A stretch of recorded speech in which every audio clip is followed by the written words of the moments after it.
Looks like we are now live. Just waiting for myself to pop up. Banana Nanex first in the chat. Nice. I'm a banana fan. And East Monkey, hey to you guys. Welcome. Welcome to another Beatport studio session. I'm your host, Rob Jones, from producetech.com, home of quality online music training. For the next 3 hours, we'll be looking at a load of different music production tips from myself in the first half, and then I'll be handing over to our guest producer, who today is none other than Reso, drum and bass producer. So in the first 90 minutes before we hand over to Reso, I'll be showing you how to create drum and bass grooves and beats, mostly working with LoopCloud, which is an amazing music making tool. And then when I hand over to Reso, he's going to be doing a similar sort of thing, building up beats, building up grooves, showing you his workflow, working mostly inside Logic.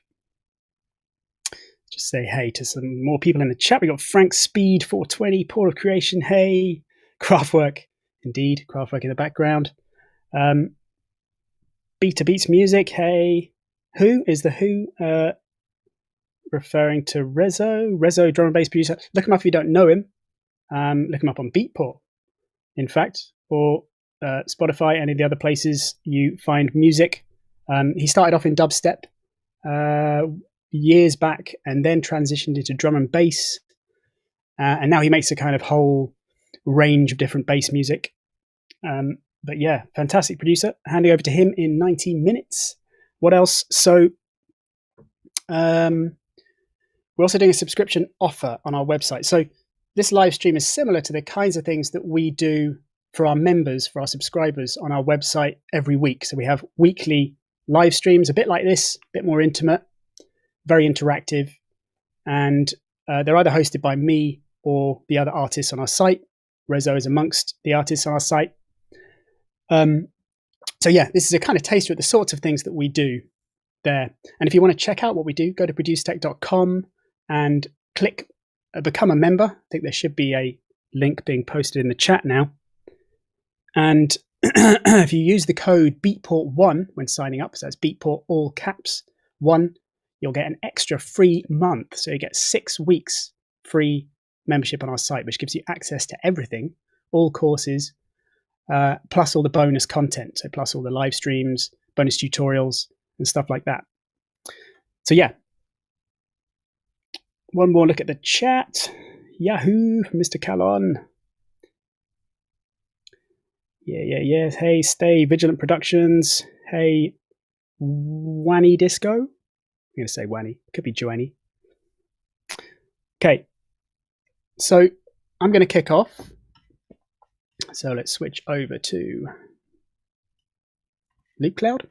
I don't know if any of you are new to this or new to music making. It's very hard to sort of gauge the level of people when I come onto this Twitch. I'm not sure if you're just into music and DJing and you have no clue about production, or if you make a little bit of music yourself, or if you're pretty advanced. So the way I kind of angle it is I go right from the beginning, keep it really basic, but there'll be little touches that get more advanced. And Rezo will be doing a similar sort of thing, but he'll probably be veering off more into the advanced than I will.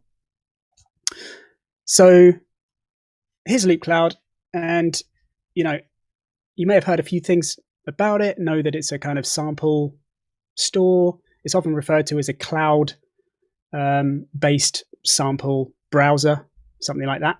But actually, I really tend to think of it as a music instrument. It's actually an instrument, really, really good tool for making music. And in this session, I'm going to show you how you can create music within LoopCloud if you want to. So, you've got 8 tracks in the multi-track player, and you can use all of them to create really comprehensive grooves, even to the extent of making full tracks if you wanted to. Okay, it's maybe going a bit far, but 16 bar, 32 bar arrangements. And that's exactly what we've been doing in some live streams on the LoopCloud channels with competitions where people build up their own arrangements, and then we kind of judge them live on air and give feedback, and people can win prizes. So yeah, so if you want, you can push the software really, really far, or you can just use it as the occasional tool to kind of dip into if you want to find or sequence a really nice lead sound or bass line or something like that. So here's what it looks like, basically. And if I get rid of the player for a minute, which is a bit down the bottom, you can use the Command P shortcut for that. Then, it just looks kind of like a home page on a sample store. And here you can just go through and, search for packs, just keep it completely broad. So this is just showing you the latest releases and, current popular labels and all that kind of thing. So you can find something and you can click on it and then it goes into that pack. And then you can see all the samples in that pack. You can, of course, play them. Or if you want to, you can click on the plus there to display all of the tags here. So these are all of the different samples in the pack, how they've been tagged up. And then I can click vocal and loops, and I can just listen to all of the vocal loops in the pack. Lock my brother in a can, that's dead, my brother. Test me back, wrap it and cling it. I'm on a wave, man. It's kind of the most basic way of using it, but I just want to show you kind of the simplest way of just finding samples. Before we get into the, way more interesting, way more advanced stuff. And at any point, obviously, if you want to purchase any samples, then you've got little buttons there for doing it, and it just uses a few of the points on your subscription. So you can see that's created a tab here. So every time you do a search, it creates a new tab there that you can always return to later on.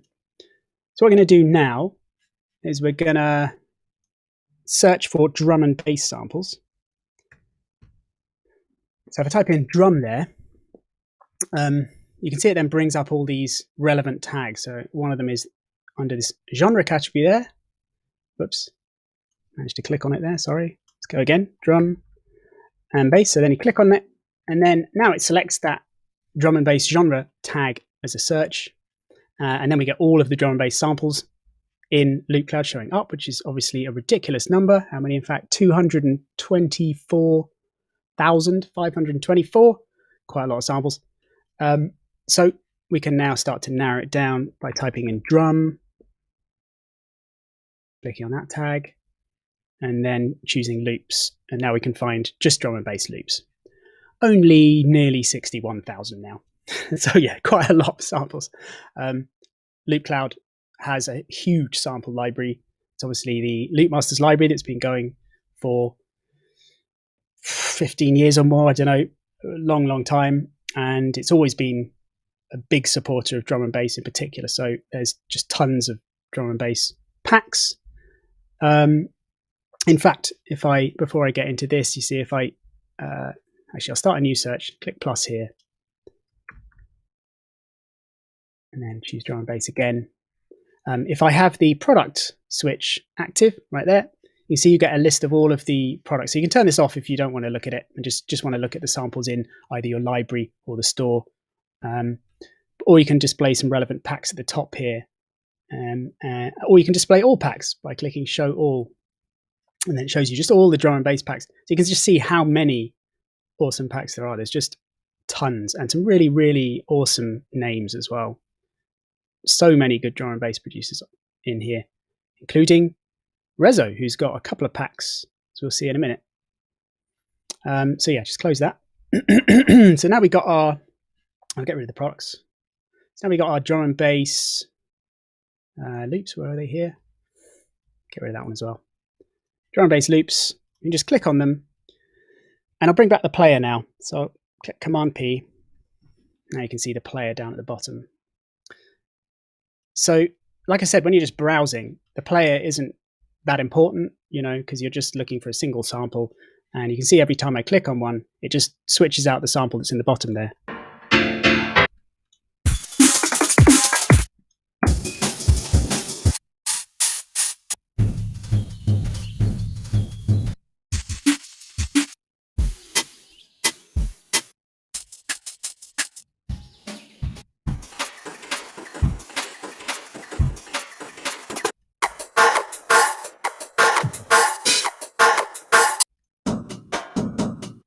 Absolutely loads of different kinds of drums to choose from there. Some halftime ones as well. I'm just going to find a basic kind of kick and snare.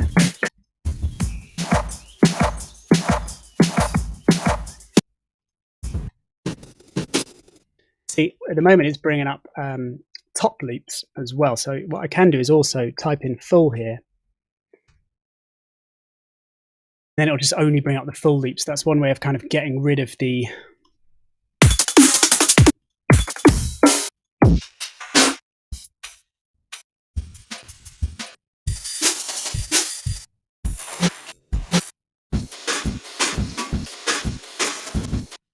And another thing you can do, if you've been searching for loads of loops earlier and you found a few that you like, so supposing I'm liking one of these, I can just click on the favorite here. And then every time you click on the favorite switch there, it will only show your favorites.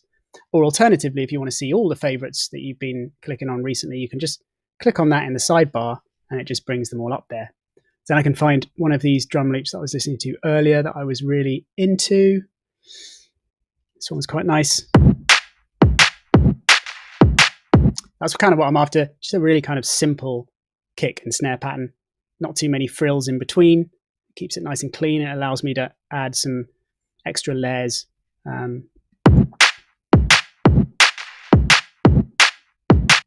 Nice. So here's where it gets interesting. Here's where I can start to build up different parts within it using this entire library of samples. So I'm going to start making music now, but I'm not going to do it using my own samples. I'm going to keep browsing for samples. So I switch to track 2 here. I click plus to get a new tab up, and I'm going to find a shaker loop. So I'm going to go shaker in the search box, click on that instrument tag, and all of these can be done in a different way. They can all be done by going straight to these menus here and doing it. So supposing you don't know exactly what you want, and this is particularly useful when you're searching for instruments, say, where you want to get some, something original or something you might not ordinarily search for, you can go into the instruments menu and you can just choose kind of random stuff in there. We're just going to go for a shaker loop though. So shaker and then loops once again. And again, I can go drum and bass, or actually, I don't know if that's going to work. That's the door tempo. So yeah, we'll just go drum and bass. It's kind of a thing I'm used to doing, is just going to the match tempo function that I'll show you in a bit. But click drum and bass, and now it's only going to choose shaker loops that are within the relevant range. But even if I choose house loops, it will synchronize them, so time stretch them, so compress them or extend them, so they're in the same time as any of the other samples that I load into the player. So now I can hit play on the player again. I'm just going to use the space bar, and it will play the drum loop that was in track 1 down here with the new shaker loop that I've just added to track 2. And now I can just step through and try out some different shaker loops.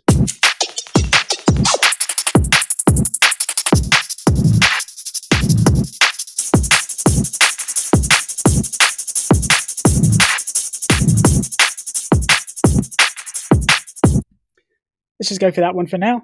Sounds pretty nice. You can see down here on each one of these tracks, we've got a little level here. And when I move the mouse over it, it allows me to drag it up and down. So that's like a little mixer fader, essentially.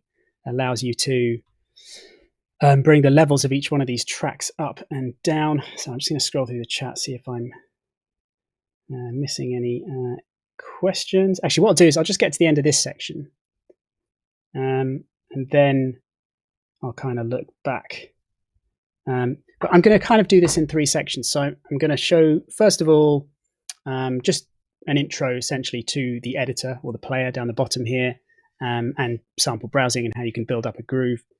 Then as the next part, I'm going to kind of show you how you can use the pattern preset list or create your own custom patterns that allow you to just come in instantly and sequence a sound and create your own kind of customized loop. So that's going to be part 2.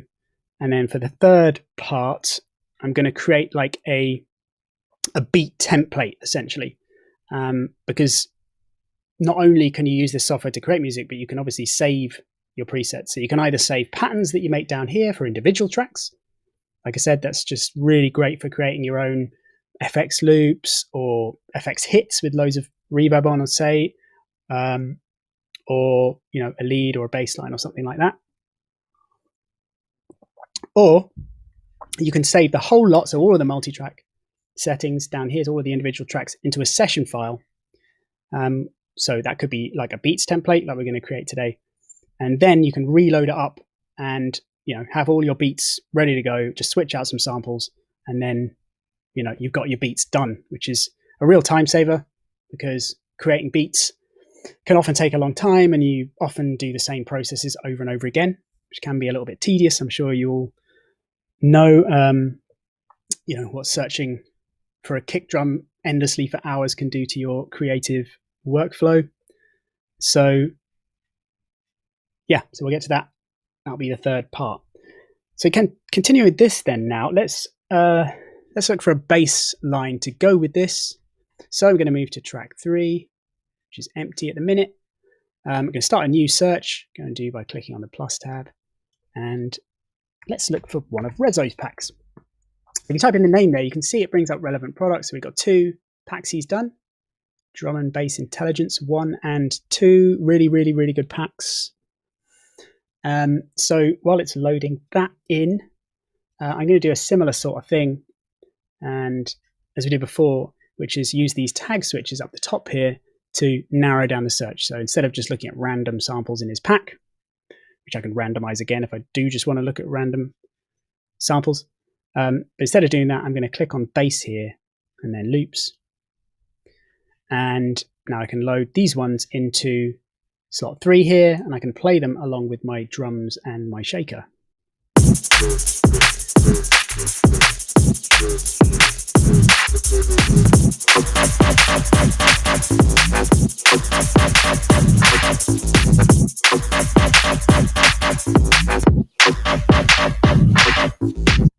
Just muting the shaker for a minute.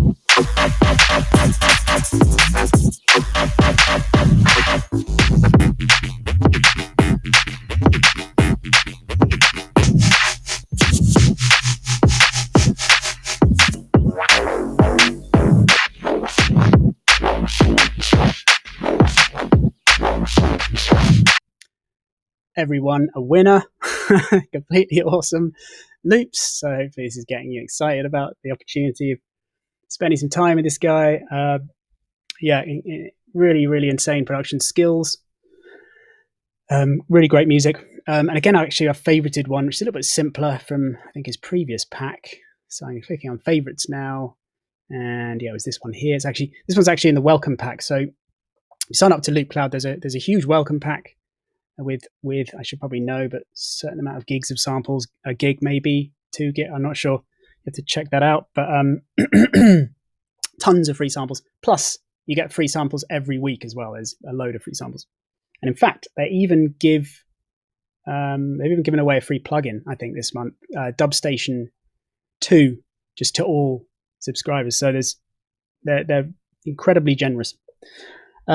So we've got our main drums, kick and snare, we got our shaker, we got our bass line. Let's look at another melodic part now. I could stay in this pack and choose another Reso one, but let's just start a new search and search just drum and bass in general. So I'm going for ARP. ARPs are really nice melodic loops to add, and you frequently get loads of great ARP loops in all genres. But I'm going to narrow it down again to drum and bass. Type in drum and bass. And now the other thing I want to do though is, because this bass line is in a particular key, now we've added a melodic part, we've established a key. So you can see down on the sample name here that it's in F. So in this new track now, I can make sure we've got F selected here and click auto. And what happens then is whatever sample that I click on gets retuned to F. So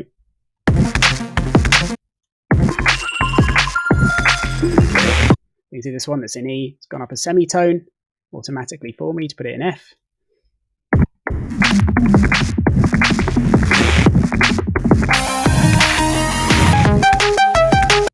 I didn't go for loops there, let's go for loops here.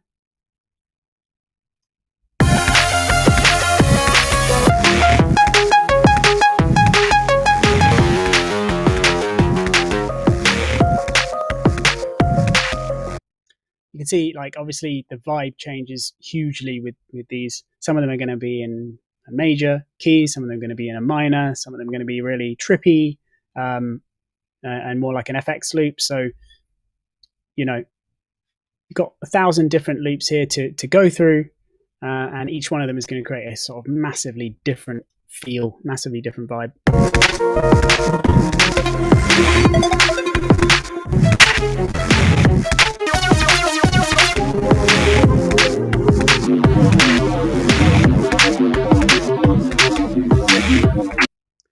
See, actually, it's a little bit clipping a little bit. Sorry if that was distorting you guys.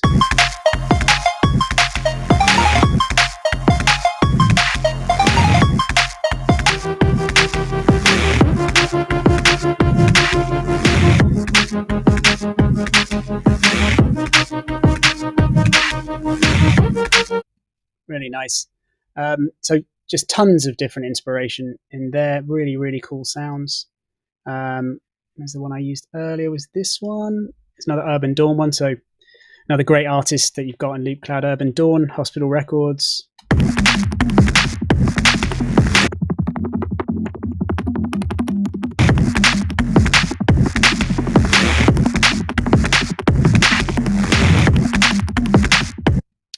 Nice sounds. So let's start off just showing you how you can do a few kind of simple edits now to break things up a little bit. So I'm going to show you how you could add a second drum loop into this track, into track 5 here. So we'll go back to our drum search. That was this one here. We'll find like a second drum loop. I'll just solo this track first so we can just...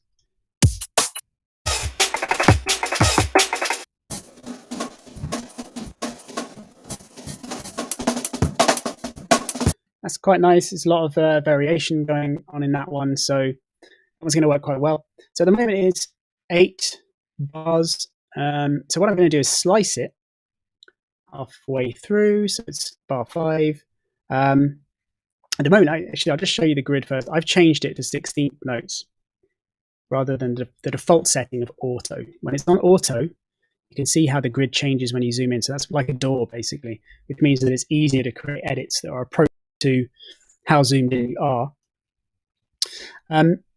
So now if I try and slice up this clip, it's going to do it on these grid positions, which are 16th. No, they're not. They are quarter notes. They're beats. Use each bar, and there's 4 of them in the bar. So to slice it up, I either go to the tool here and then move to those grid positions and just click, or I can stay on the cursor and I can hold down Alt, which you can see temporarily switches to that tool. So then I can stay on the cursor without having to go up there, hold down Alt, slice it, and then I'm back to the normal cursor. So it's a quicker way of doing it. And now, if I want to get rid of any clips, there are 2 ways. You either just click it and hit delete, or I'll just undo that. Command Z. You can double click it to mute it. It's another way of doing it. And I'm actually going to make this a 4-bar loop, like I said, so I'm going to get rid of that. And I'm going to bring the loop bracket down to 4 bars. So now when we play it, we get 3 bars, and our new drums come in at the end. So what we can do now, come to our original drums and do a similar thing, hold down Alt, and then slice it there and just get rid of this one instead. And yeah, let's keep it at 8 bars. Yeah, let's go back to this one. And I'm just going to duplicate all of this, which I do by dragging over it. You can see it all selecting there. It's a little bit faint, and then just hit Command D, which duplicates it. It's also a right-click command. If I right-click there, duplicate, and then drag it out. So now we've got 8 bars, and it's just bar 4 actually with the fill. So let's hear how that sounds. I'll get rid of the bass for a minute, and the art. Let's just play the drum, both drums on their own.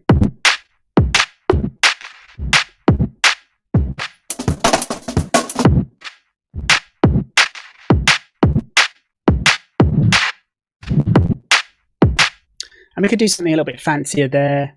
Actually, let's do it. Why not? So to duplicate this out, actually I've already done that, haven't I? Yeah, just double click it, unmute it. I'm a little bit in the way there now, so let's just bring it over here. And hold down Alt here and just slice up a few of these. Let's try and do something a little bit interesting. So play that by clicking up here.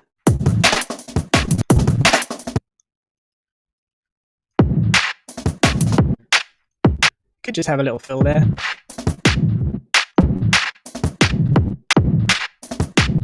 Or you can try out a different bit by scrubbing. Just click there and then sort of scrub through.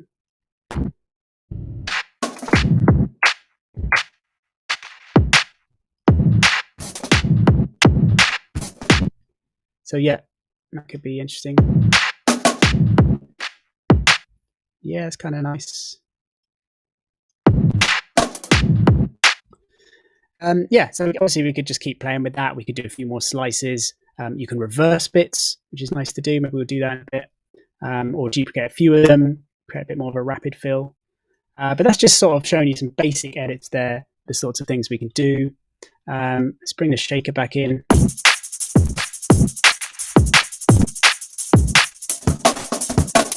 Might be nice to cut out the shaker, so I'm going to duplicate this whole shaker out. It's 8 bars long. Drag out my loop bracket and just do a similar thing here. Just slice out this bar and mute it. So now playing it from there.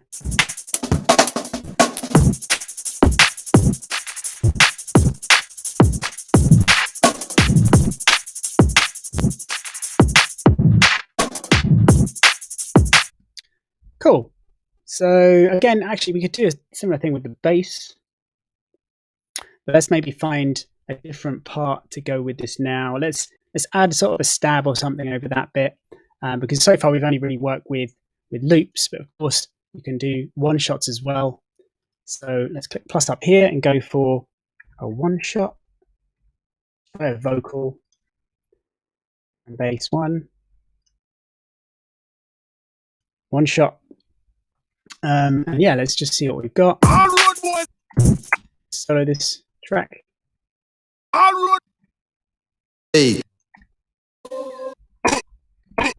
Front line.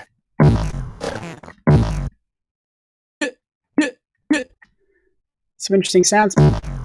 That's quite an interesting one, actually. It's kind of more like a bass. So let's see how that sounds with our drums.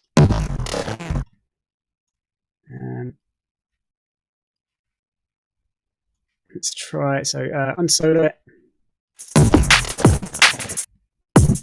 Oh, drag it out so it's the right length.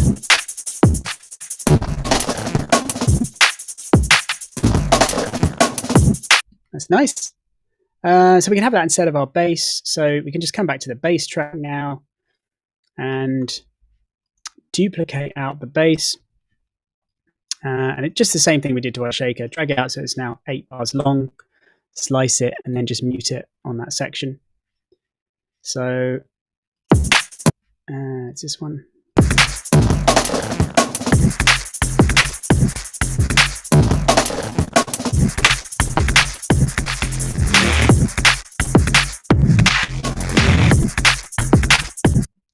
Nice. So yeah, just starting to introduce you to a few of the different kind of edits you can do there. We could go back, actually choose another track and have one of these vocals on this fill as well. Let's do like a go with that one. Drag it out. Actually, there are shortcuts to create a sort of instant 8-bar or 4-bar pattern to save yourself from having to do that manually. But let's just drag it out.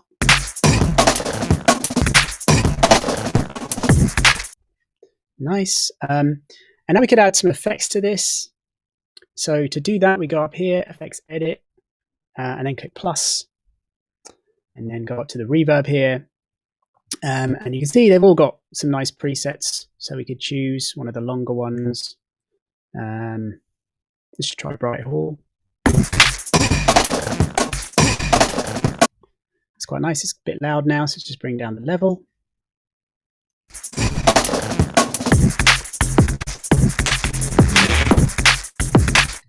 And before we start to sort of delve into the effects a bit more and the kind of automation side of things, because you can automate effects in here as well, so it really is thoroughly comprehensive software, which is why I tend to think of it more as an instrument than, just a sample browser.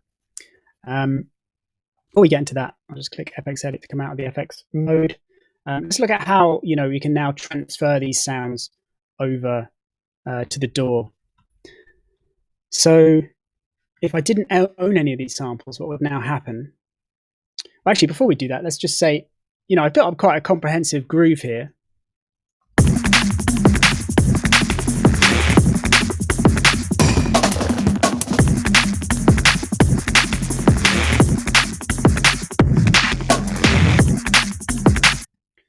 Could do a few more interesting things to the art, maybe slice the end here and use the pitch tool here, this one, to take it up a semitone maybe. Just do something a bit different at the end on that fill. But yeah, now I've got my kind of basic parts in place. What you can do is you can come down to these tracks and you can switch out some of the sounds. So I could be doing this with no samples that I own. This is purely samples from the entire Loop Cloud library. And in doing it this way, it means you can always save this, come back to it later, but it means you don't need to commit to any samples until you're absolutely sure they're the ones that work in your groove. So you can keep trying different ideas. You could save this as a session and then maybe save a new one and get rid of some of the melodic sounds and replace them with something else, so you can like A/B them. It's always important to A/B when making music, so you've got a comparison. But yeah, coming back into this now, I might say, let's just try out one of the different drums. So I can come back, do a new search for drum loops, or just come back to this old one here, and I can just switch out the drum loop.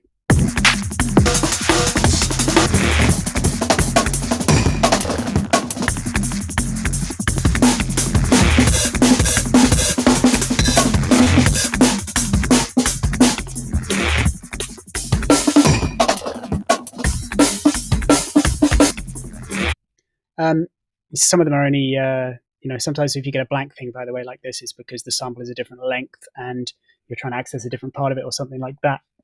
But if you keep it to sort of 4 bars, you never sort of get this kind of thing happening. Again, I favorited one somewhere. This one's a nice one. Let's try that one.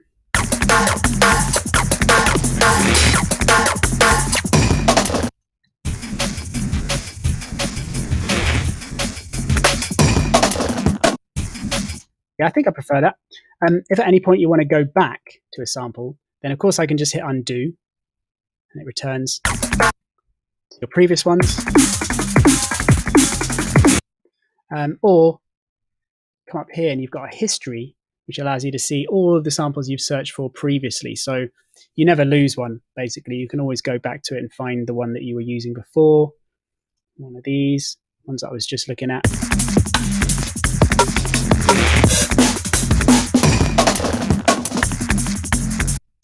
Yeah, so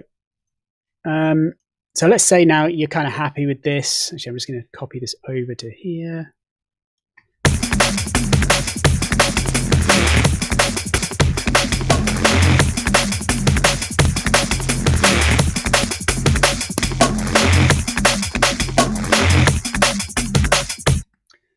Yeah, let's say you're happy with all these sounds and now you want to get them into the DAW, then yeah, if you don't own any, then it will say here, buy any that you don't own, which will sort of add them all up, and it will just say 10 points or whatever you need to spend to do that.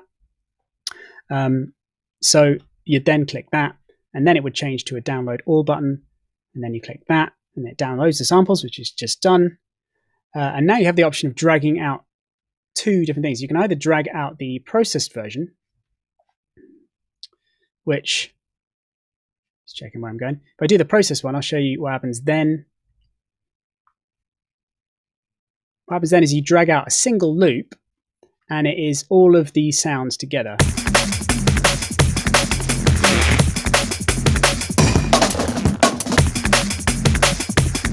That's the loop that I've just created basically in Loop Cloud.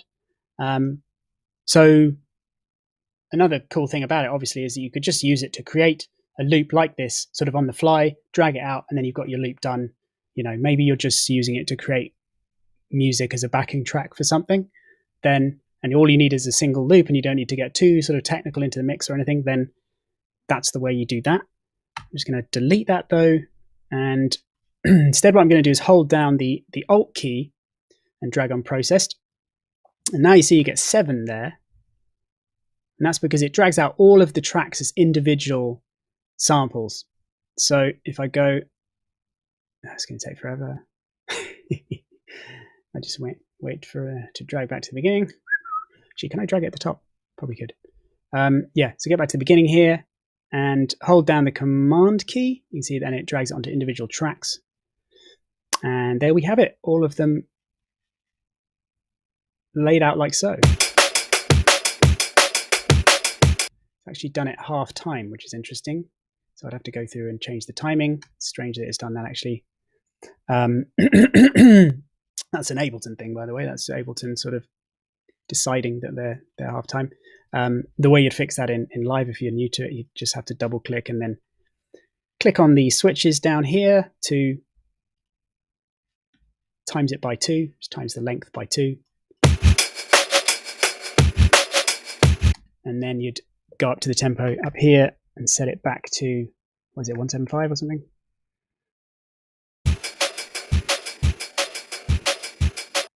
I'm not going to do that for all of these though. So actually, am I going to have to do that for the next thing? I'm probably going to have to do that. So I've just realized I'm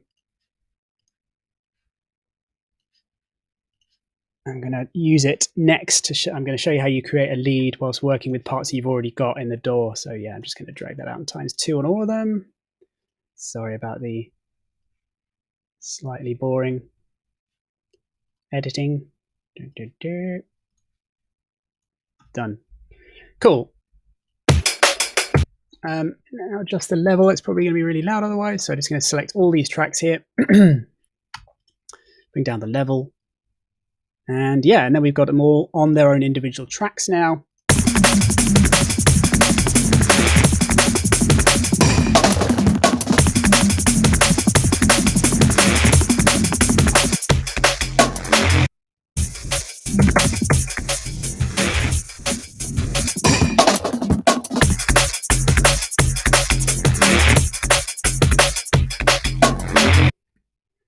There you have it. So that's sort of section 1, really. I wonder how much chat there's been. I hope I haven't got 3 hours of chat to catch up on. It looks kind of all right. No, it looks okay. It looks okay. This looks cool, says Juicy Johnny. Nice one. Are all of the sounds included with the trial, or are there some that are pay to use? Yeah, I think I kind of mentioned that already, but yeah, just to go over it again. In fact, just to show you as well in Loop Cloud, when you do a search, you see you have these 2 buttons here. You've got store and you've got library. So you can deactivate one if you want to get rid of the store, and you can just look at the library. And the important thing to know here is that the library, which is over here, will vary obviously depending on how many sample packs you have from Loopmasters. But you can drag your own samples into that library. So, and that's not just your own sample library, but also sample libraries of other software. I've got my Machine 2 library in here and a few other software libraries. So it means that you can, in fact, I made a video showing how to do that on YouTube, how to add your own samples into Loop Cloud and how to tag them up.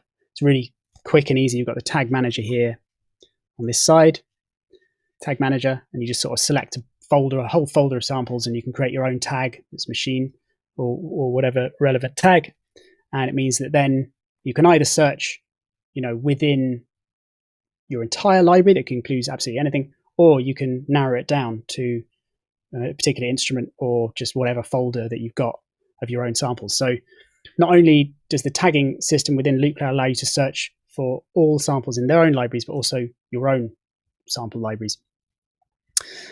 But yeah, going back to the searches then, you can turn off store and you can search in your own library, or turn on store and see the whole range, and then you'll get samples showing up that are as you can see in the state column here, either on your computer or in the cloud or just in the store that you need to buy. And frequently it's just 1 point a sample, and you get tons of points each month on the subscription plan. So on the studio plan, I doubt you're going to run out. It's a good plan. So made full tracks using Loop Cloud while looking for samples for another project. Says DJ Punts. Nice. And yeah, you've answered that question to Johnny, so thanks for that. All of them are accessible. Just purchase ones you want so you can download them to your door. Exactly. Nice one. Mary Alley, just a few.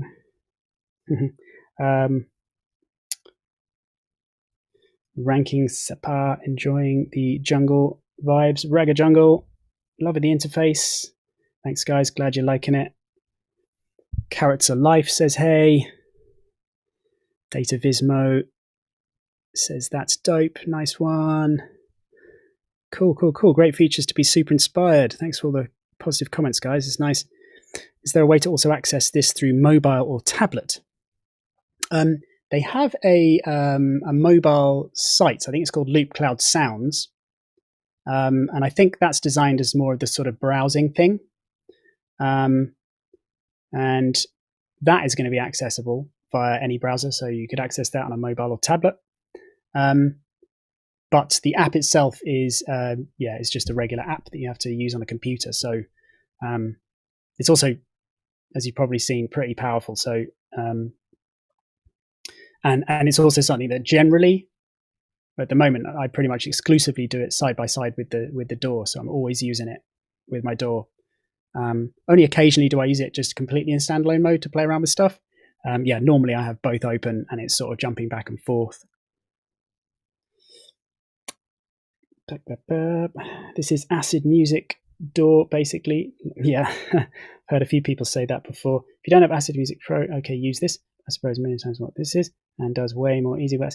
Well, I don't actually know much about Acid Pro. I've heard that comment a few times, but I mean, if Acid Pro has some kind of sample library, it's not going to be comparable to this one. I pretty much can say that hands down that Loop Masters, or rather Loop Cloud, is the biggest sample library in the world.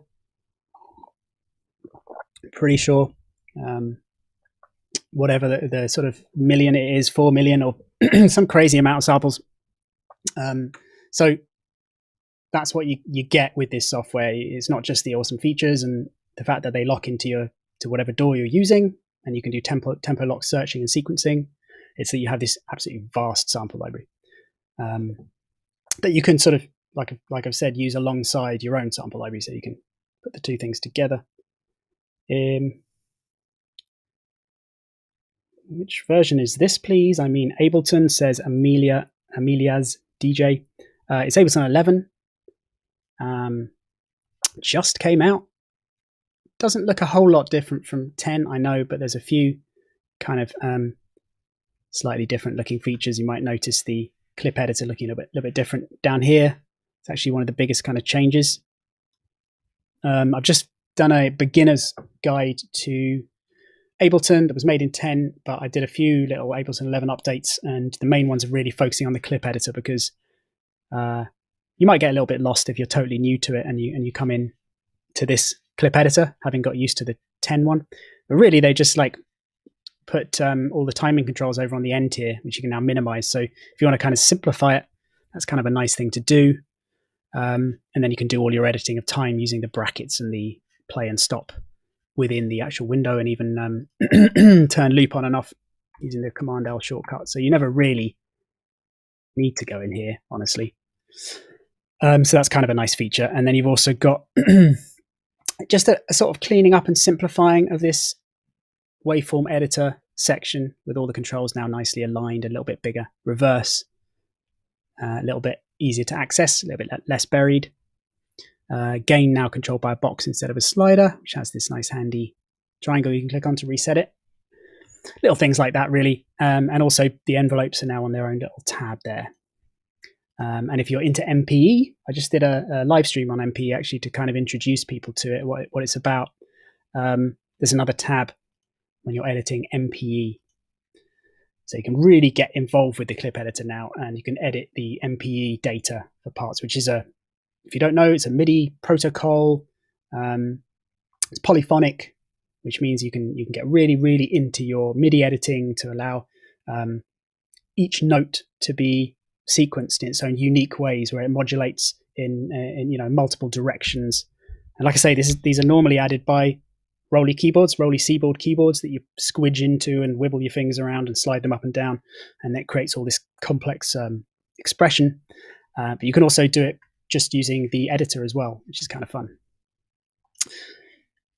Anyway, it's live 11. So it's a massive tangent. Where are they hiding Reso? Good question. He's coming out. Don't worry. He's we're halfway through my bit now. So about 45 minutes time, we will wheel out Reso, and he will start to make some fat music for you. And you can ask him questions and all sorts. Scale functions in clip editors are a great addition to Live 11. Absolutely, yeah. I think I haven't got any MIDI clips to show you that right now, but yeah, that was pretty much my favorite when I first saw all the new features. So that's Filthy Power. Sorry, man, Phil. Whatever that username is, I agree with you completely. A scale function is completely awesome, and yeah, for anyone else who hasn't seen it, it now allows you to fold a MIDI clip away. So instead of seeing all of the notes in the piano roll, you can get rid of the notes that aren't in a scale. So when you're editing a MIDI clip, so you're creating melodies and chords, you can get rid of all the notes that aren't in the scale, so only the ones that are there, which means you can really easily create minor triads and simple chord progressions and stuff like that. So it's very cool feature. Fill the power. Of course, just with the 3 as an E. Of course, makes sense. Sorry, I'm being an idiot. Nice. So, all right, I'm going to leave the chat then and carry on with what I was going to show next. So, if you imagine now then that you've got your parts in your DAW. So you've either created these with Loop Cloud or you've created them with whatever means that you normally create your parts. I'm just going to duplicate this a few times even. But duplicate that all out, and let's say there's a part of your song that you want to add a sound to. Then I'm going to show you kind of another way of working with Loop Cloud where you're not building up sounds from the start, but you're using it to kind of create one specific thing. So let's say we were just looping this kind of middle part here. I'm just going to loop that. And let's go back to Loop Cloud now. And I'm going to clear all of this. Not going to save it for now, but we'll get to that later. So I'm just going to right click on any one of these tracks here, clear all tracks, reset it all. I'm going to just, for the sake of it, I'm just going to tidy up some of these so we don't get too messy. Quit all those. And now you're back to a completely sort of reset Loop Cloud. This is how you come in. And what we're going to do now then is we're going to search for chord shots. And we're in F, so we're going to want to auto-tune it to F. And actually, let's go with drum and bass as well, just to make sure they're probably generally ruder sounding chords, which is kind of what I'm after. And what I wanted to show you is how you can use the editor down here with its pattern presets to create instant sort of ideas for melodies, art patterns, all sorts of stuff like that. I've actually got a huge amount here of standard arps that I've created. I've created my own like sequences, which are quite possibly going to be with Loop Cloud in the next version. I have sent them to Loop Cloud, so they're probably going to include them. I know there's going to be an expanded library in a future version. So these are basically art patterns that I've created all for minor triads. So I'll just play through some of them. Let's choose one of these.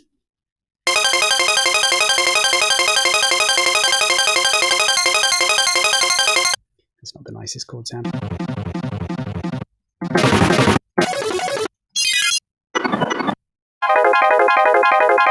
of cool.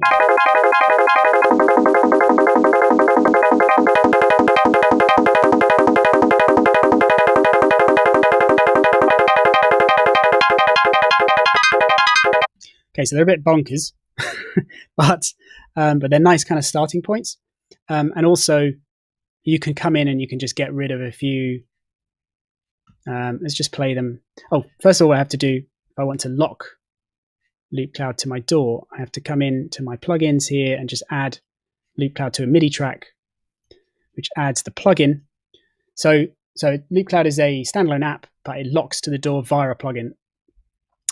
So all this plugin does is it just communicates with the app, and it now means that unlike in standalone mode where you can set the BPM yourself, it now connects to Ableton Live, as you can see, and the BPM is now locked to whatever your project is.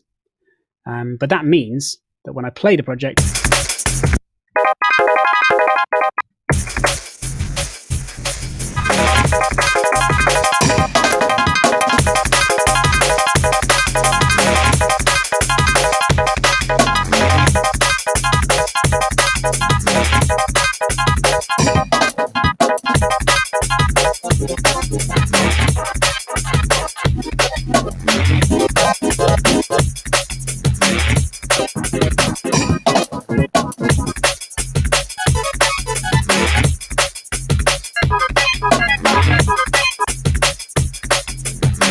so yeah, as you can hear, the player tempo locks to live, and you've got tons of different kind of patterns there. And I was just going through actually my own ones, but like I said, they're probably going to be available. But you've got a load of different leads here. Let's just try some of these drum and bass ones.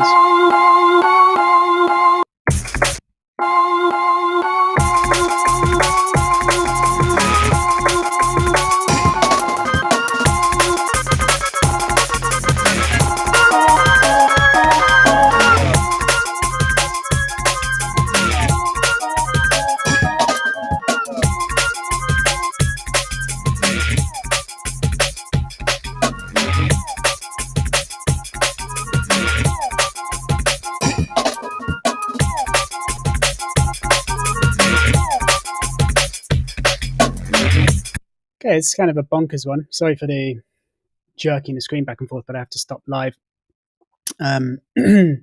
So there's tons of different kind of leads that you can choose, or you can actually create your own. So I thought that's what I would show you now, just to show you a sort of simple way of creating a kind of interesting lead sound. I'll just show you the lead sound first, and then we'll create it. So it's Beatport D&B lead. That's what it sounds like.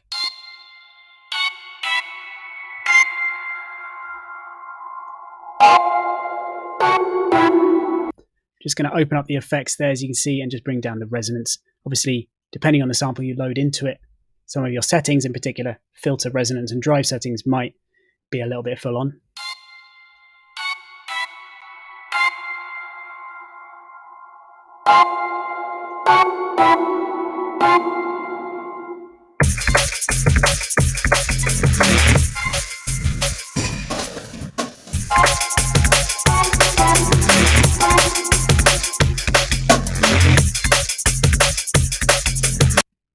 So let's create our own then now. I'm just going to mute this one, go into a new track, select this chord. Do you see what else we got? Auto tune it to F. See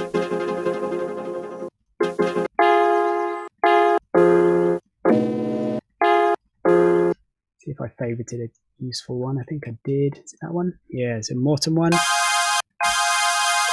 it's a long sample right now, but we're going to trim it right down. So I'm going to zoom in here. I'm going to set the grid to 1/16. And I'm just going to slice it. And then I'm going to get rid of the rest.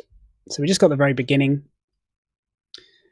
And I'm now going to create a few different slices of this to get my rhythm. So it was going... So I'm holding Command here to duplicate these out. I think it's something like that. Yeah, I think it's that. Duplicate that out. And then, yeah, and then set it to 5 bars, so 4 bars long. So I think that's our loop. So you're very plain and simple sounding.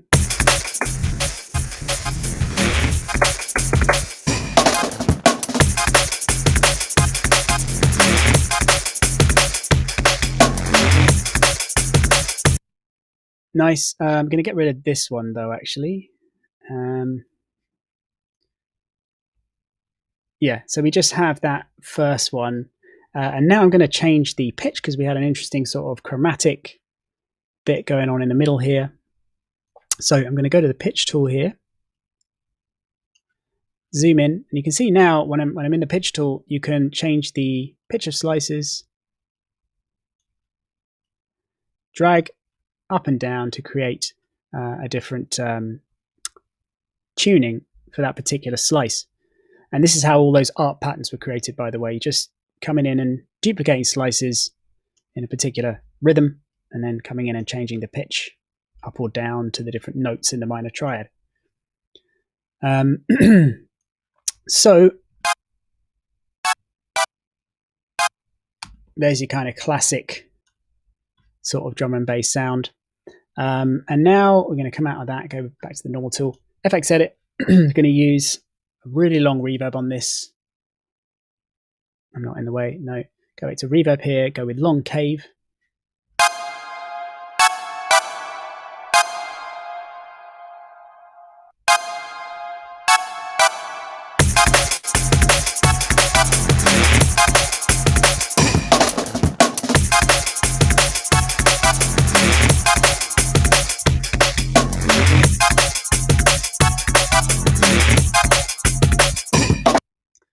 Nice. So, yeah, what you could also do, actually, let's add a filter to this as well, because I had a filter sweep on there too, and then I can show you how you can do effects automation. So FX Edit plus filter, and you've got presets for all of these. You can do like LFO chops, which are really nice to do. It's when you do that wub wub bass, for instance, or just a very fast rhythmic filtered pattern.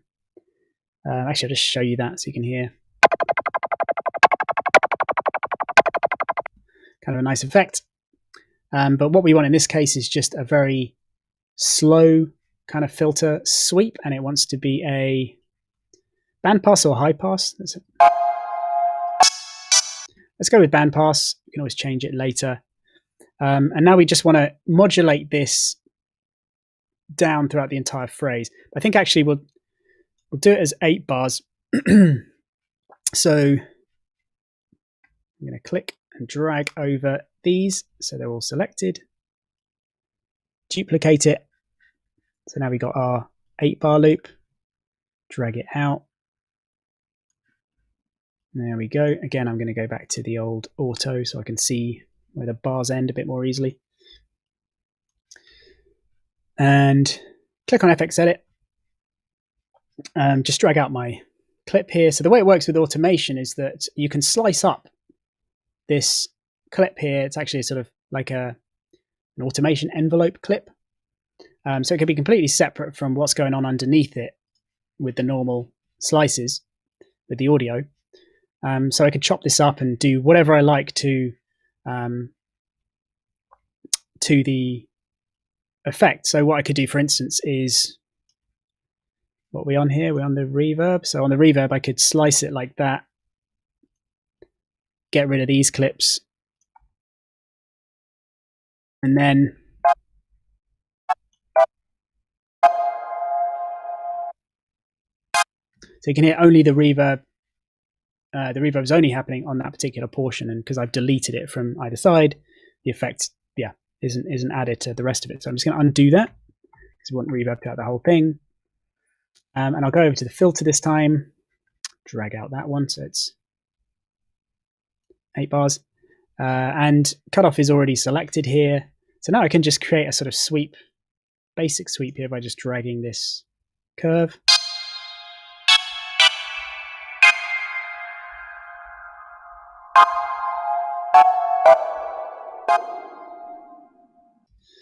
little bit high on the resonance side again.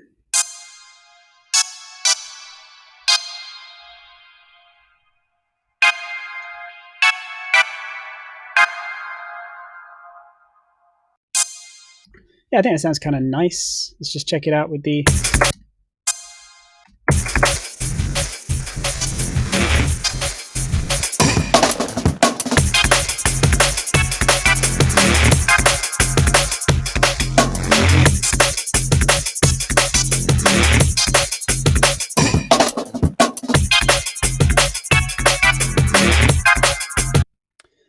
And what we could do now then, if we've created this kind of classic pattern that we want to keep and save it for later on, you just go to patterns, save pattern, and then you can type in a particular name and save it there. So we're just going to call it live stream feed. Save it. And what that also means now is we could stack up several sounds on top of each other. So if I come over here, go to this new sound now, and choose a different sound, maybe one that's not a chord, but just like a synth sound. Just solo it. Let's go with that one. Again, I'm going to auto-tune to F, and I'm going to go to my pattern section now, choose it. BPLS lead, that's what I called it. So now you got the same.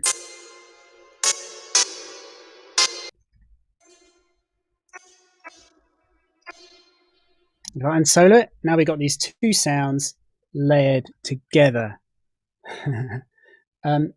Just a little bit of backstage chat. Reso, can you just mute your mic, please, Reso? Coming in, Reso, please mute your mic. A little bit of Reso going on in my ear. So I've now copied that pattern over to track 3, and now track 2 and 3 are playing the same pattern, so I can choose 2 different samples to kind of layer them up. I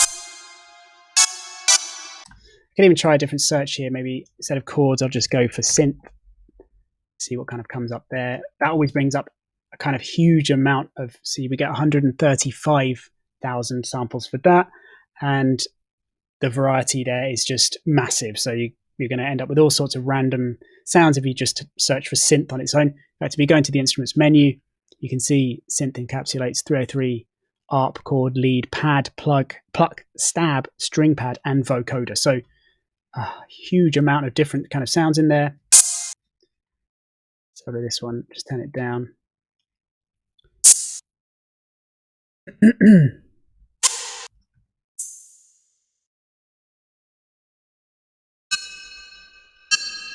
So let's say we wanted to layer that on top then, that's quite nice. That's kind of cool. Yeah, I really like that. So we got our 2 different layers there. We've got our chord, and then we've got our upper kind of transient-y brightness sound there.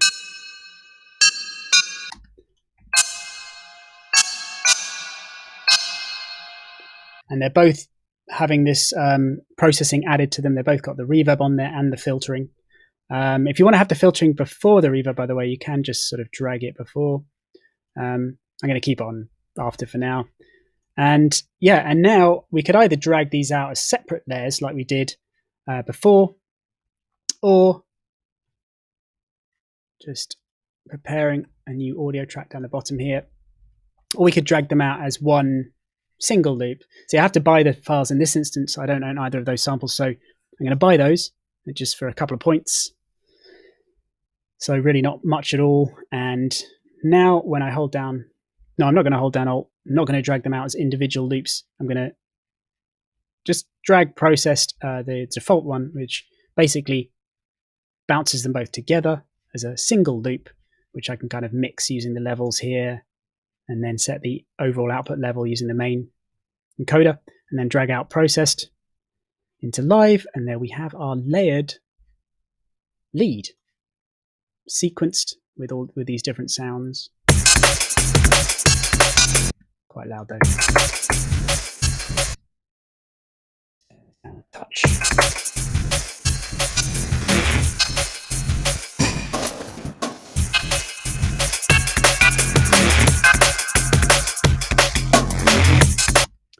So yeah, just a kind of little insight there as to how you can approach one particular part of your arrangement and then switch to loop cloud.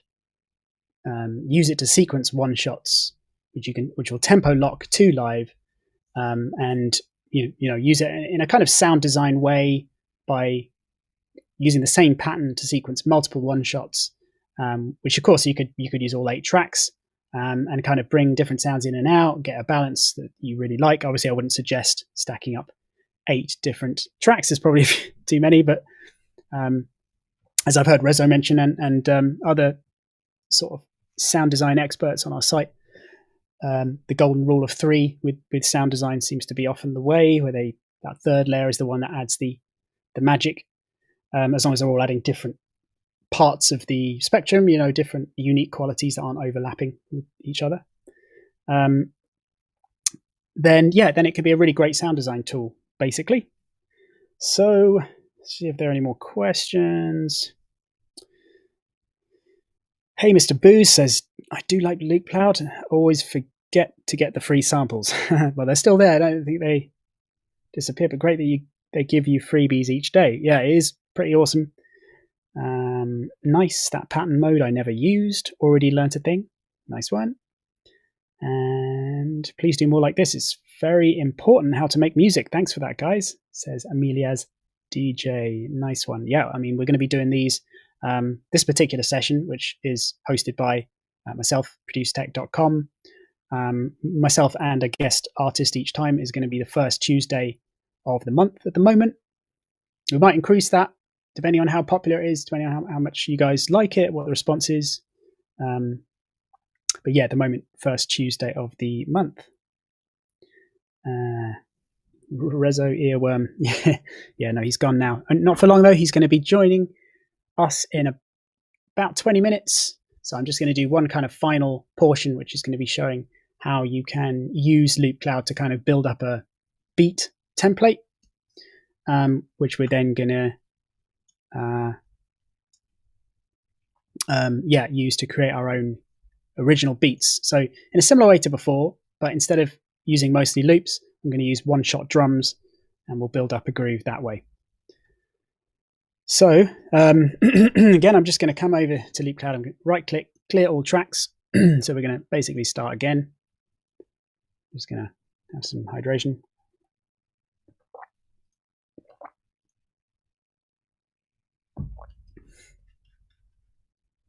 So actually, I'll just show you the session file kind of first. So that's done in the edit menu down here. So I click in the edit section, load session, and I think it was that one. No, that one is that one. And that just loads in all of the different parts.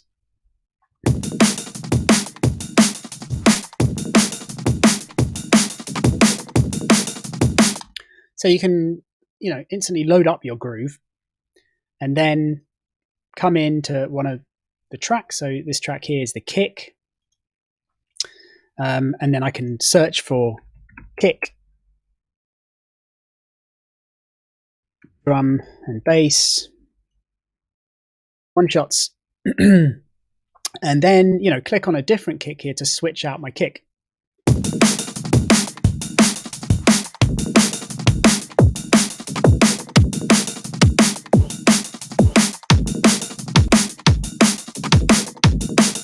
Pretty fat kicks. And of course, if you've gone through in advance and you've favorited loads, then, you can click on the favorites there.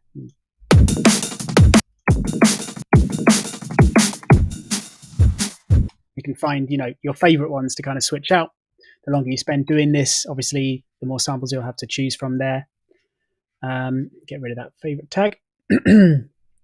And then, you do exactly what I showed you before, switch out a few of the samples, drag them out, and then you'd have your beats done. So it's kind of a really quick way to come in and make beats without having to always put the kick in on beats 1 and the third semiquaver on beat 3, and the snares on 2 and 4, and all the same sorts of processes you might be doing over and over again.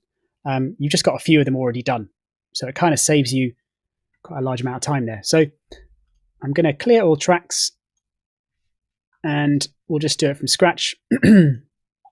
As I've got 20 minutes, I'm just wondering if I'm going to start off the same way I did before. Maybe we'll run out of time. I thought it was kind of interesting, though, to come in and start off with a sort of groove template that doesn't just start with the drums. It starts with a groove instead. That might kind of inspire you. So I saw this Diggers Volume 1 pack when I first came into the software this morning, and it's got a lot of kind of keys stuff in there. So I thought, I could find some kind of Rhodes loops to start off with. So I click on Rhodes. And what we're looking for here is loops that are within the relevant tempo. Some of these are kind of half time though. So instead of hitting match tempo, which would get rid of these, I'm just going to kind of do it by sight here, looking for ones that are kind of 80, 85, something like that.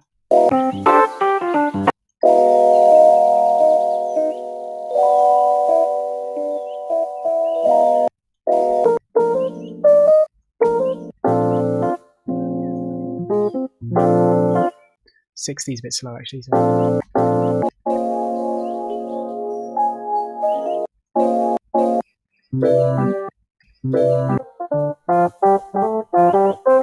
This one's free. You see, it's one of the free ones this week.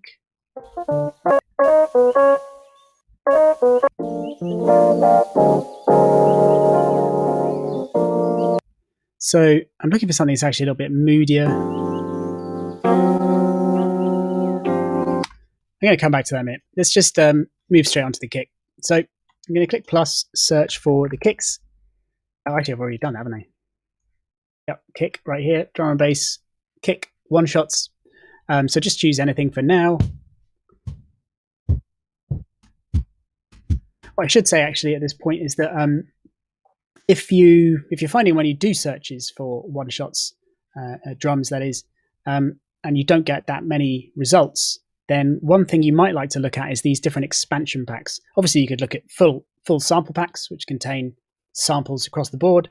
But if you just want specifically drum samples, then with the launch of the last update of Loop Cloud Drum 1.5, which is one of the other free plugins that comes with Loop Cloud Drum and Play, with the launch of 1.5, they brought out expansion packs, which are genre-specific packs containing tons of drum one-shots and also kits. So if you're using Loop Cloud Drum, you can just load up these kits to sequence your beats with Loop Cloud Drum instead of with Loop Cloud itself. But yeah, if you just want to basically expand your drum and bass drum library, then the drum and bass expansion pack is a cool one to go for. It's just a sort of curated series of drum and bass drum samples from the whole library. So you've got a whole load of really good samples in there. So that'll really expand what comes up when you do searches. So let's go for one of these kicks. That'll do. And just like before, the pattern section allows you to choose different patterns. So we've got a couple of D&B ones here. That's already done. So that's your kick done. We can come back to changing the sample later. So just keep it on this one for now. Move on to track 3 and now search for a snare. Drum and bass once again. And one shot. And then this time we'll just sequence it ourselves. So I'm just going to drag it to beat 2, and hold down Command and copy and paste one to duplicate the region out on beat 4 as well.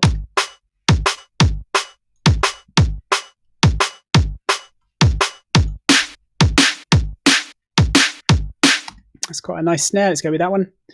And now we'll go for a hat. So again, just search for a new one.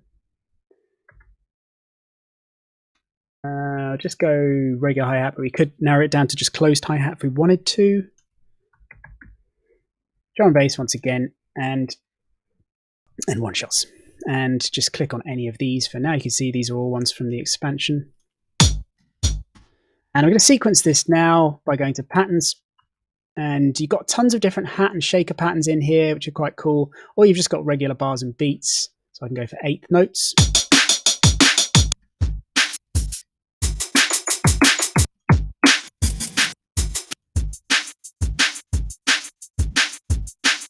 I'll go with this kind of full-on one for a minute. Just going to bring down the level a touch. And I'm just going to adjust the level of some of these slices because you can quickly and easily come in and do that. And I'm going to do that so they get out of the way of the kick and snare. So I'm going to turn down the one on the kick and the snare, and then the second kick and the second snare. We could add a little bit more variety to some of these as well. Maybe turn that one down a bit, keep that one loud. Yeah, maybe around there. So yeah, if you're new to production, then level adjustment in this way is the kind of first, most basic step that you kind of learn when you're doing MIDI editing, particularly when you have repeated sounds, and particularly when they're the same exact sample.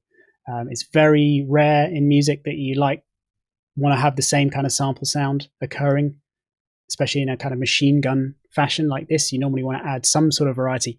And when it's level, which is either added physically to audio samples like this or through velocity when you're editing MIDI notes, it creates an entirely different groove going up and down with the level. Just like a natural drummer would. If they were playing a hi-hat, they would just do all kinds of natural rhythms to create a bit more variety. So rather than just having a straight machine gun sample, it just adds a little bit of a kind of natural edge. And the reason I've turned down these ones is just so they don't conflict with the kick and snare, but we still have those hits. So if I duck it out completely, so this one and that one.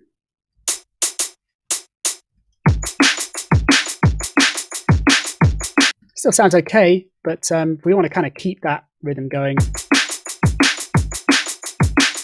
without treading on its toes, then that can be a nice sort of thing to do.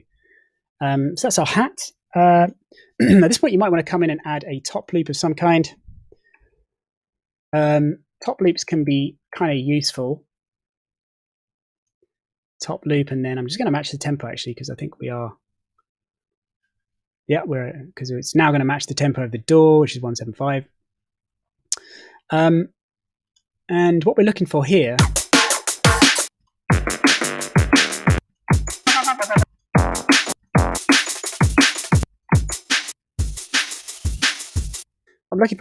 in particular is actually this, what it's called, I think Reso can probably correct me on this, but I remember DJ Fracture mentioning this many years ago, that he referred to it as a turnaround, I think. And it's that kind of sound you get in a drum loop, in a drum and bass loop. So if I just crop that out, and you see how it's kind of in between drums nicely. So if I unsolo it, just take out our hat for a minute.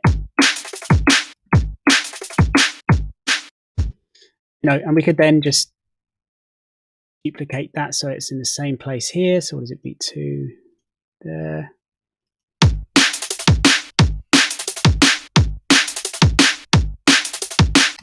And you'll find that a lot of these loops have that. So it's kind of a nice thing sometimes to have in a drum and bass template, because you can just come in.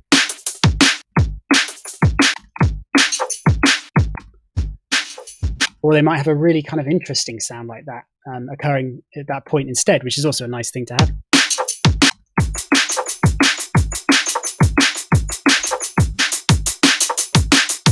Or of course, you could come in and create it yourself. Just come in and get a percussion shot and just choose anything for a minute, and just just for speed's sake, because I'm running out of time rapidly here, you could go to bars and beats, go for 16ths, and then just get rid of all these. Have the same 16th notes that I just showed you. So halfway between beat 2 and 3. Interesting progressions there. And it can be nice actually to alternate this between two sounds if you want to get really into it. So maybe you have this pattern on this track with 1 and 3, so you mute those, and then you add the same pattern to another track, and you mute the alternate ones, so you have just 2 and 4. And that way you can have 2 different sounds and just switch them out. And yeah, or you could try one and just maybe mess around with the levels a bit.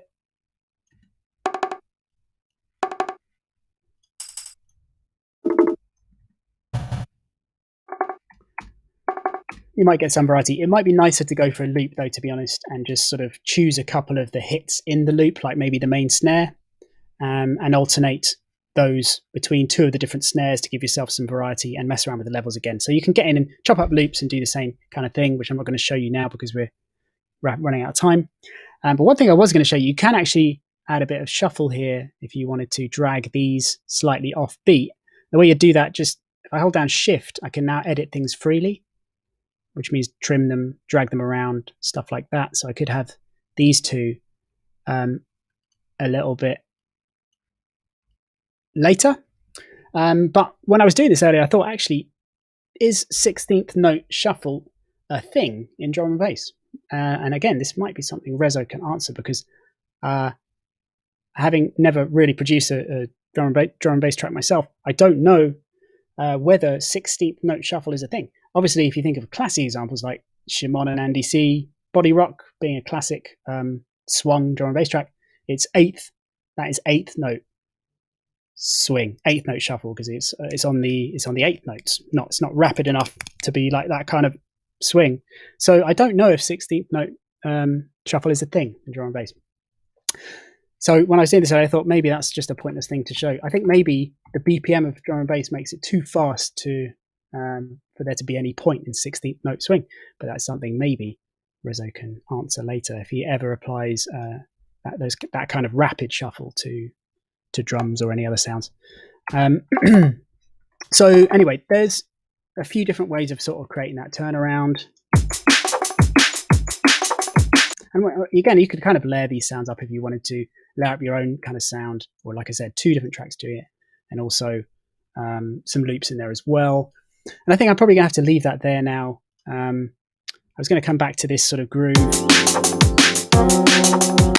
and maybe let's just add the kind of LFO chops to it just to finish.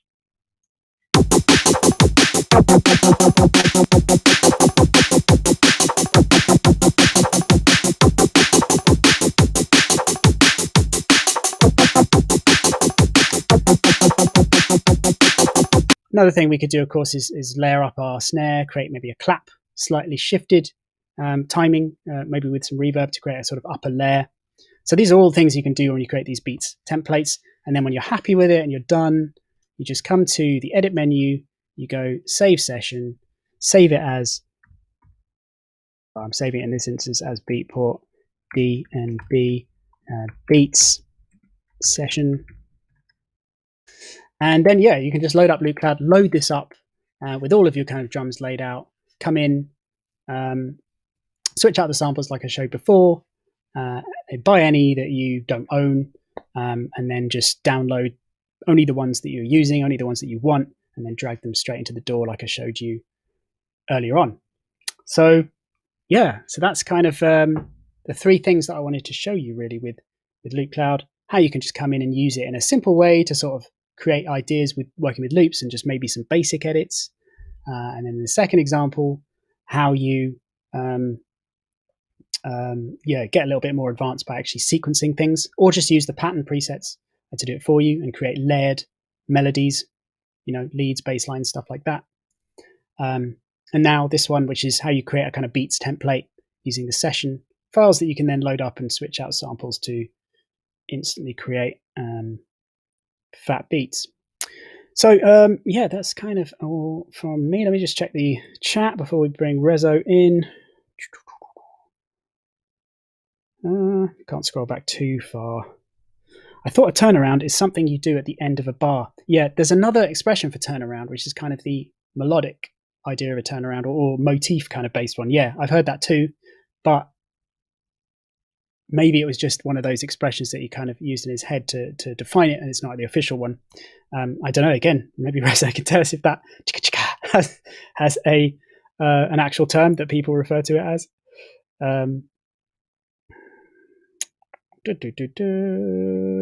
Body Rock, the original clown step from Hey Mr. Booze. Yeah, totally. I heard a brass cover band once do a cover of that. It was completely awesome at university. Yeah. So I think good session, Rob. Certainly giving me some food for thought around Loop Cloud. Says Phil the power. Nice one, Phil. Actually looks so useful for someone on a budget who still can really benefit from trial and error type sampling, says Frothy Music. Totally. Yeah.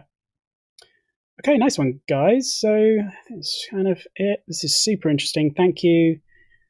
Would you say that at some point a producer worth their salt should be responsible for their sound design, or is it common practice to rely on sampling when producing full-length tracks?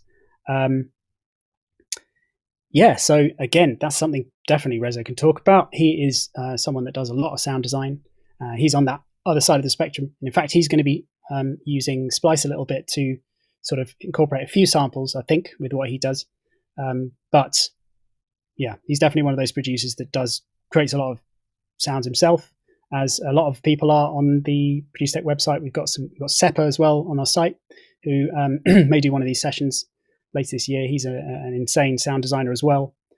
Yeah, these are guys that make a lot of their own sounds, but there's no rules to it. You can create amazing music now purely using other people's sounds. It's all about the selection and the way you combine them and the way that you mix them. You know, my opinion is that sound selection and sequencing are the most important things, which then make the later processes in the production process easier. Like mixing, you know, if you've got a good sound selection, you've got good arranging, or sound design instead of sound selection, good arranging, then yeah, it's much easier to mix. But yeah, there's very successful producers who almost certainly use presets and samples because there's just so much out there, and you know, why not? But if you want to create a really, really unique sound, really unique, you know, think Tipper or someone like that, then you'll be wanting to, you know, incorporate a fair bit of sound design into your music so that you can create a distinctive sound that people can instantly recognize. So yeah, I think we should probably bring in Reso now, which means that I need to switch back to this one. Hey, there we go. So 1, 2. I think you can hopefully see and hear Reso now. I can hear him. I can hear you, Reso. I'm just going to see. Yeah, that's good. It looks like you're probably going to appear on here, but there's always a bit of a delay, isn't there? So, but it seems like you're here. Yeah, I can see you. Cool. Okay. Yeah, good man. Very interesting stuff. I really want Loop Cloud now. Yes. As I say, I'm using, but I didn't realize you could do that much stuff in it. It's that's as I can't remember who was saying earlier, but it's like acid or whatever, and essentially you can arrange a whole tune in it. That's bananas. You know, I've seen a few friends of mine use it, and I was like, oh, I should investigate this further. But yeah, this is kind of sold it to me, definitely. There you go. That's I'm going to feel like a troglodyte now and be like, all the things you've talked about. I was like, this is how we're going to do a beat, and this is, you know, using a bit of splice and stuff. So, yeah, I'll try. Yeah, man. Well, I mean, that is the thing with Loop Cloud. A lot of the features are just really not known about. People don't really quite realize what an awesome production tool is, and it's totally transformed my music making process. And a lot of producers who are into it, it was the best thing to come along in my music making process in like a decade. Yeah, so I think I definitely need to definitely need to sort my stuff out and get on that, because it does seem to really expedite getting ideas down and getting them. Yeah, great stuff, man. All right, well, thanks. And yeah, thanks for joining us. I'm going to basically leave you to it now. So I'll hand over to you, and you're going to now show people how to create a fat beat. And by the way, just before, because you might forget to mention it while you're on, any of you guys who want to see more of Reso or myself, come to producetech.com, and Reso's got a bunch of courses there: drum and bass, beats and bass and melodies, masterclasses. So yeah, loads of awesome courses from him on there. And we're doing an offer at the moment, Beatport 1, which will probably be typed in the chat now, which gives you 6 weeks free subscription. So a huge offer. So you can come and check everything out for 6 weeks for free. That is an amazing deal. It is. So yeah, I'm going to leave you to it, mate. Okay, thanks, man. All right. See you guys later on. Cool. Right, I'm going to switch over to my this view. So, hi guys. I hope you learned a bit from Rob. I'm using Logic 10.5.1 here. I tend to flick between Logic and Ableton. I'm still on Ableton 10. I know Rob just said that 11 just came out, but I think it's a bit arbitrary what DAW you choose. It's all the techniques are all kind of interchangeable. Some do certain things better than others. I pretty much started on Logic and been using it for the past like 15, 20 years almost, I suppose. Dabbled a bit with Reason and Fruity Loops, but I don't know. I don't really care what anyone says. They all kind of do the same thing. As you can see, this is the kind of standard Logic arrange page. And I'm just going to try and kind of how I start making a tune, really. As I was saying, I use Splice a bit. So I'm just going to go through a bit of Splice and hunting some samples and start putting them in. And basically how I go about kind of creating a groove in a D&B way. You know, it's applicable to if you're doing 140 or trap or hip hop or something. There's a few different things, but I kind of find if you're doing sort of bass heavy music, it's all interchangeable knowledge, really. So to begin with, I'm literally just going to pop up Splice, and you can see how basic this plugin is compared to the Loop Cloud browser, you know. And the way I tend to use this is more just like a sample browser, like just going through the different packs, and you can search for samples like within key. So, you know, if there was like, you click on the synth thing here and there's various sounds that I've downloaded before, whatever they might be, and you can like try and search for ones in the key that you want to be in. So if we stick to F and change your BPM, and it'll update it with the ones that fit, and then it will provide you with like other samples that you don't have. So you can see here it's like spend 1 credit to get another sample and whatever it is you might want. But I'm going to start out and just try and find some nice kind of juicy drum sounds. So I'm going to go back to instruments, drums, and let's start at the beginning and try and find a nice kick. So I've got some that I've downloaded already, and I know there's a few good ones in here. When it comes to making D&B, I kind of shy away from using D&B packs, sort of looping back to what Rob was talking about, where it's trying to get your stuff to sound like you and be unique. I think that's really important, and it's a really hard thing to do. And obviously there's so many different factors that will go into that, you know, like the choice of samples that appeal to your ear and whatever. But I find that there could be, with these kind of like Splice and Loop Cloud and whatever, they're really great tools for, so how Rob was saying about you drag all the things and you can audition the parts.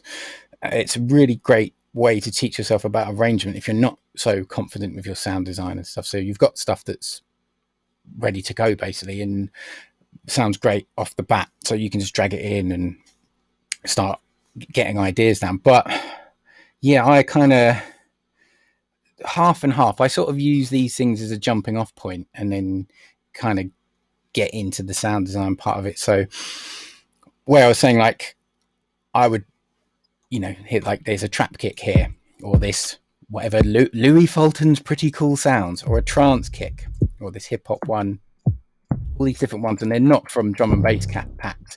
There's the odd few that I go to. I know Matt Zoe makes some really good stuff, and I've got a Teddy Killers pack.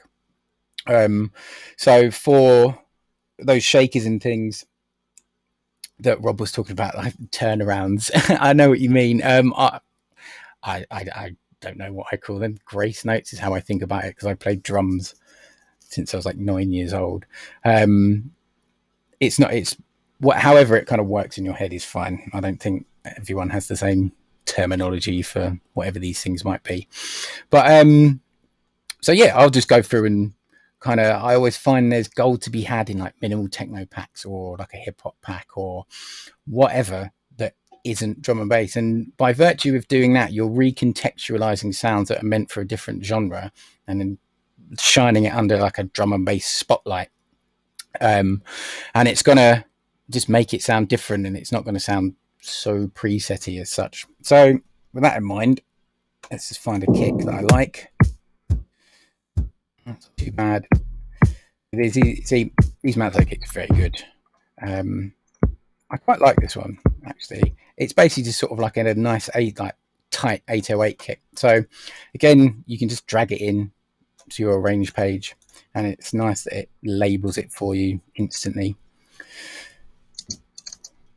So it's quite loud because everyone tends to kind of, there's no kind of set standard for delivering how loud a sample should be.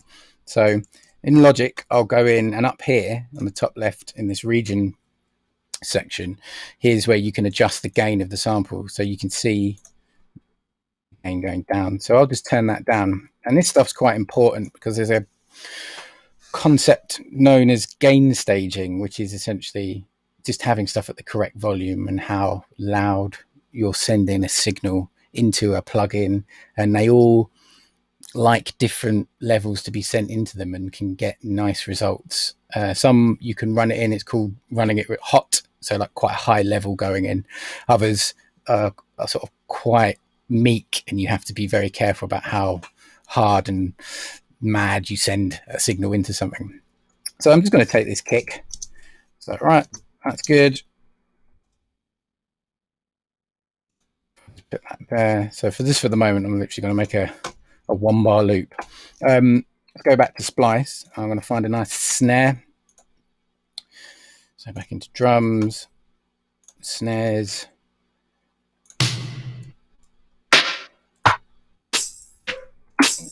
Oh, see, I really like that one. Sober Rob dank samples. Yeah, it's very dank. So that's kind of, that makes me think of, like, if you guys are familiar with Ivy Lab or someone like that.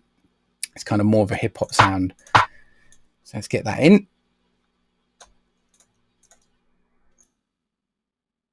Just for the moment, just as I start, I'm literally just going to do the classic drum and bass pattern. Let me quickly turn down the gain of this as well.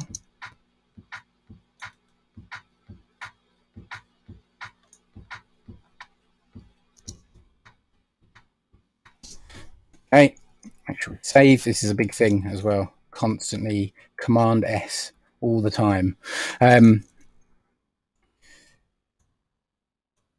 Instantly, a thing that I do, if I close this so you can see a bit better, is I'll start drawing volume kind of information.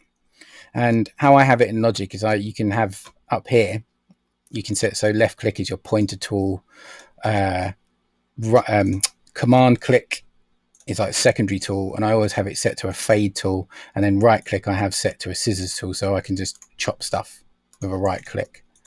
And I'm a big fan of constantly putting volume envelopes on everything, just to make sure there's no errant kind of information at the end of a sample.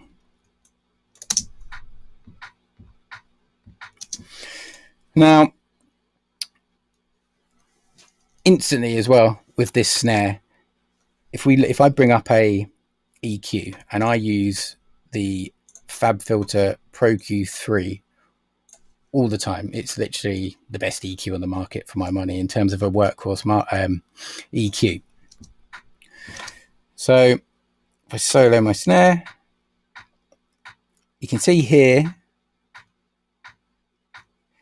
that peak there is like the fundamental sort of low end information of this snare. With drum and bass and quite a lot of dance music, you kind of want to get your snare around about 200 hertz, or at least pitched up a bit more than that. So the way to do this in Logic is, the shortcut is, if you hold down Alt and use the arrow keys, you can transpose stuff. So can you see over here, there's a transpose section, and it allows you to pitch something up.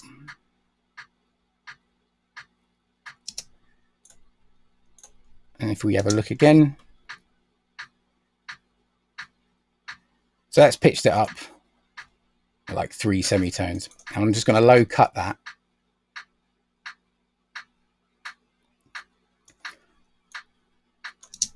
And rather than doing really surgical EQ, you could go in and I could boost it this way by drawing in an EQ point. I make that slightly bigger so I can see the controls. And here, you know, I don't know how familiar with, I can barely hear my door. Oh, let me try and turn up this.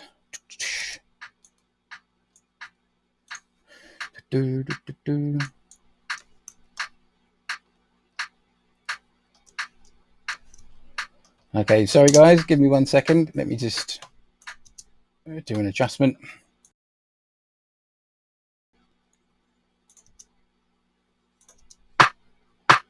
Okay, how's that? Is that a better level?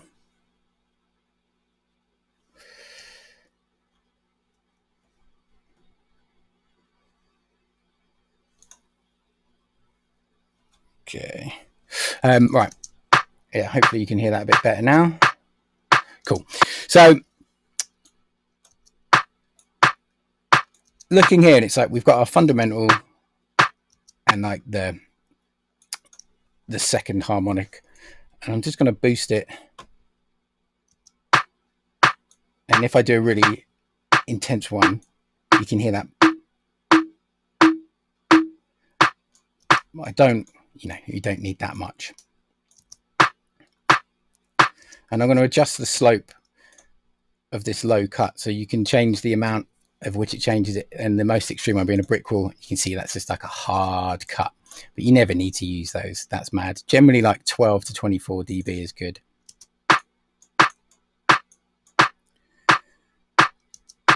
And here around this kind of frequency part, so like between 1 and 3K, which is always a very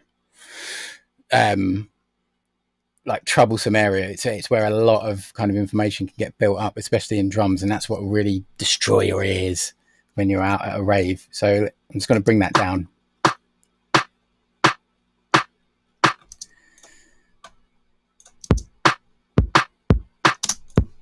Okay, so it's a solid beginning.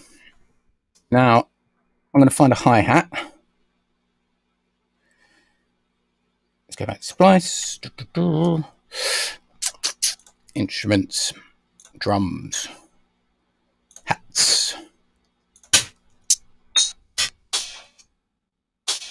That's not too bad. So the way I like to do it as well is like using single samples rather than loops, because I just like making my own loops. I'll start layering up individual hits and just trying to get a nice groove on the go. And I'll start by just plopping in audio rather than doing it as MIDI. But I'll get into programming some hats in a little bit and some ways to get those nice grooves that Rob was talking about with different velocities and stuff. You can do it as audio, so I only want that on the one.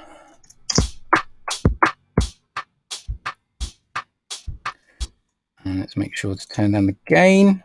The reason I'd say as well it's so important to actually adjust the gain rather than turning down a slider all the way is because the further down you go in volume on a slider, the less accurate it is. So if you can see the divisions between the amount of volume reduction it's applying up here, it's like 0, 3, 6, 9, 12, 15. And then as you start getting down here, it's like 45, 50, 60, and you haven't got as much control. So the closer you can kind of keep your fader around this sort of area, the better, because it will give you more kind of fine-tuned control of the volume, which is fundamentally the most important part of doing a good mix. Is just good balancing of volume. So let's turn those down quickly.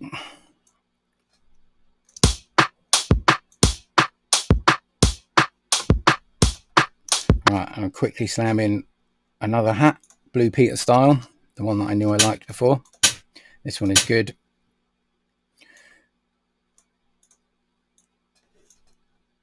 Turn that down as well.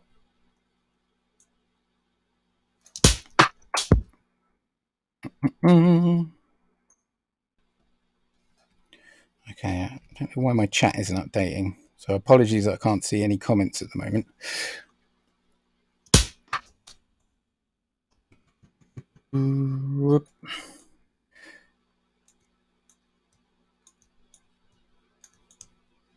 So also what I'm doing here, obviously like copying a sample, the easy way to do this in Logic is you just hold down Alt when you drag something. And then holding Shift, you can highlight individual selections. So rather than highlighting everything all at once. So if we take the ones that I want and then adjust the gain of these.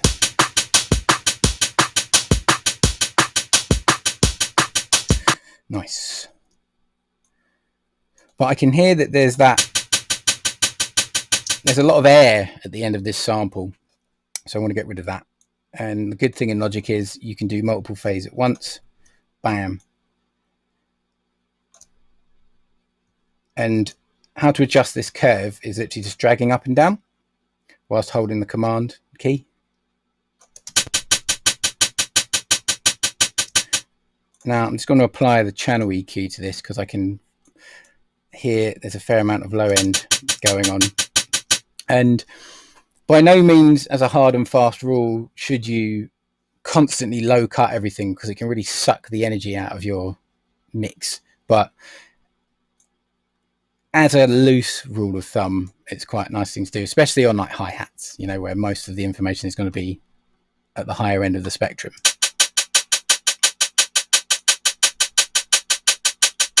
And something also I quite like to do is to apply a low pass set to a 6 dB curve and just rolling it off. So you're still getting the spectral analyzer in the Logic channel EQ. This isn't great. There's still some high-end information coming through there, but it's just turning it down slightly. And then that just allows you to turn you can just boost a little bit more level out on your fader.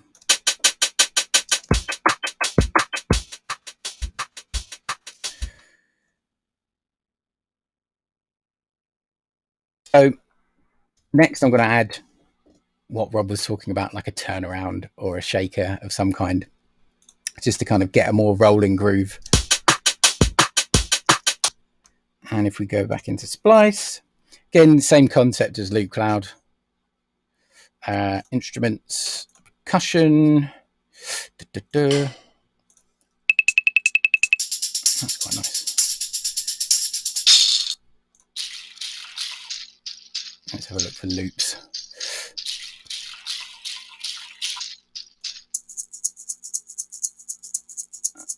Okay, this one's quite nice.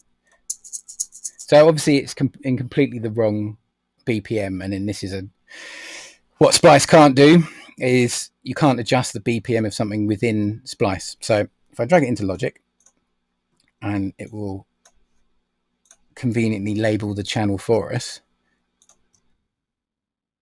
you can see that this is supposed to be a 4-bar loop. So we need to kind of get that to get back there. And there is a way to do it, and like the quick way is to hold down Alt and you can just drag stuff and it will move it. But that's sort of like the old school way of doing it, whereas I'm much more of a fan of using the feature called Flex Time. And to do that, you push Command F or this icon up here, this weird little bow tie double helix type thing, and it has various different algorithms: automatic, monophonic, slicing, rhythmic, polyphonic. I'm going to use rhythmic, and then literally just hover around the top right hand corner of a file and you can see it, the icon changes to this kind of, looks like waveforms, and just drag that back.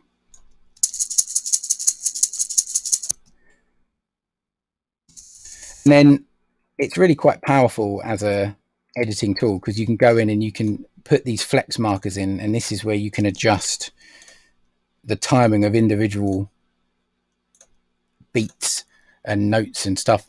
And this is where Rob was talking about earlier about adding 16th note shuffle into drum and bass. You can do it. You can't have like a really pronounced swing, but you can add a little something in there, and it can just kind of differentiate your groove a bit. I'm going to undo all these markers and see what this sounds like with it.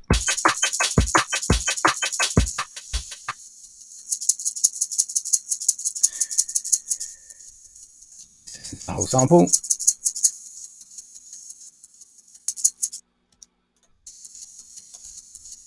So I quite like this part here.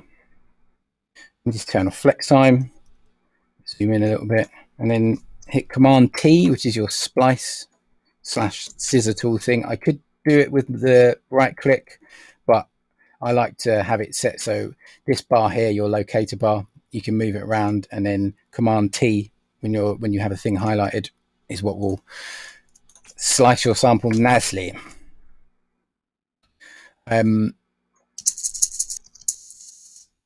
Let's copy that over. So we've got an annoying pop. I'm going to zoom in, and you can just see there's a bit at the end. So we could get around that by doing this, just doing a fade. Hopefully that should resolve it. No such luck. Let's try fading the beginning as well. Another thing I do constantly, and it's good habit to get into, just fading your samples. There you go, and that's got rid of it. So let's unsolo.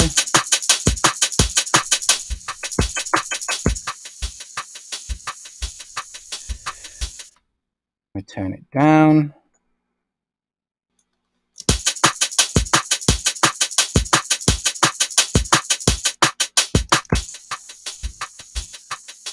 That's not too bad. There's quite a lot of air in this sample though. So I want to try and get rid of that. And the way we go about doing that is using a thing called a transient shaper. Now, there's so many kind of on the market out there, but one of my favorites is by a company called XLN, and they have one that's specifically a drum shaper. And what it allows you to do is just tighten up the transient of a sound. And the transient is, if I zoom back in on my hat or my snare, it's just this beginning part of the sound here. It's usually better like on a snare drum. So all this part is like the transient information, that initial kind of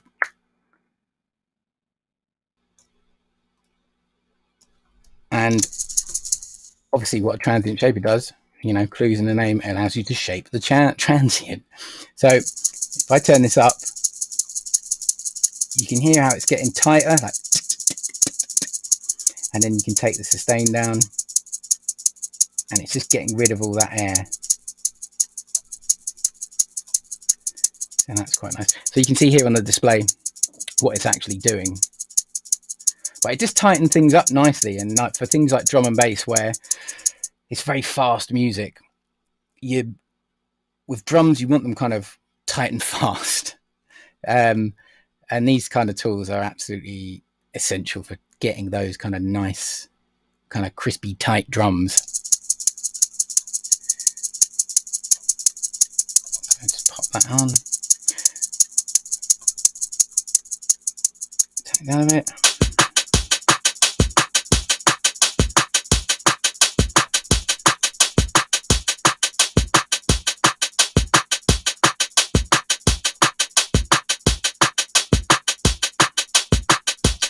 Nice. Okay, we're starting to get somewhere.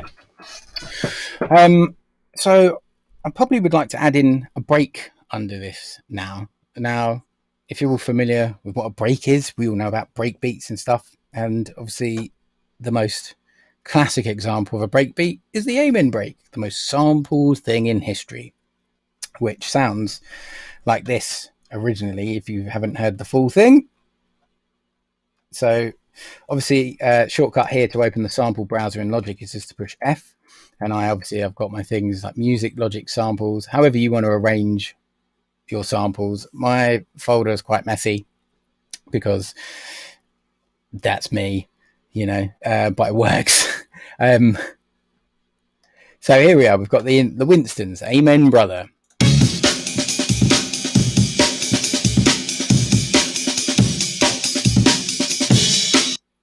And there's so many different versions of it. I've got a second version.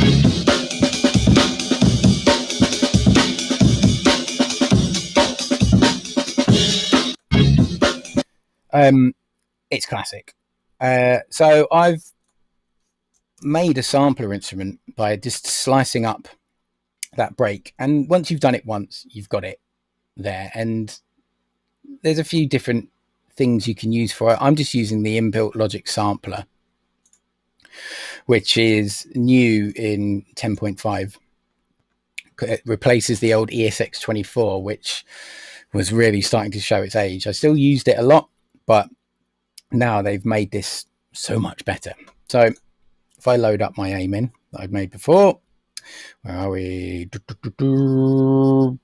Breaks. Amen new chop. And if I show you the mapping, so here is the whole sample chopped.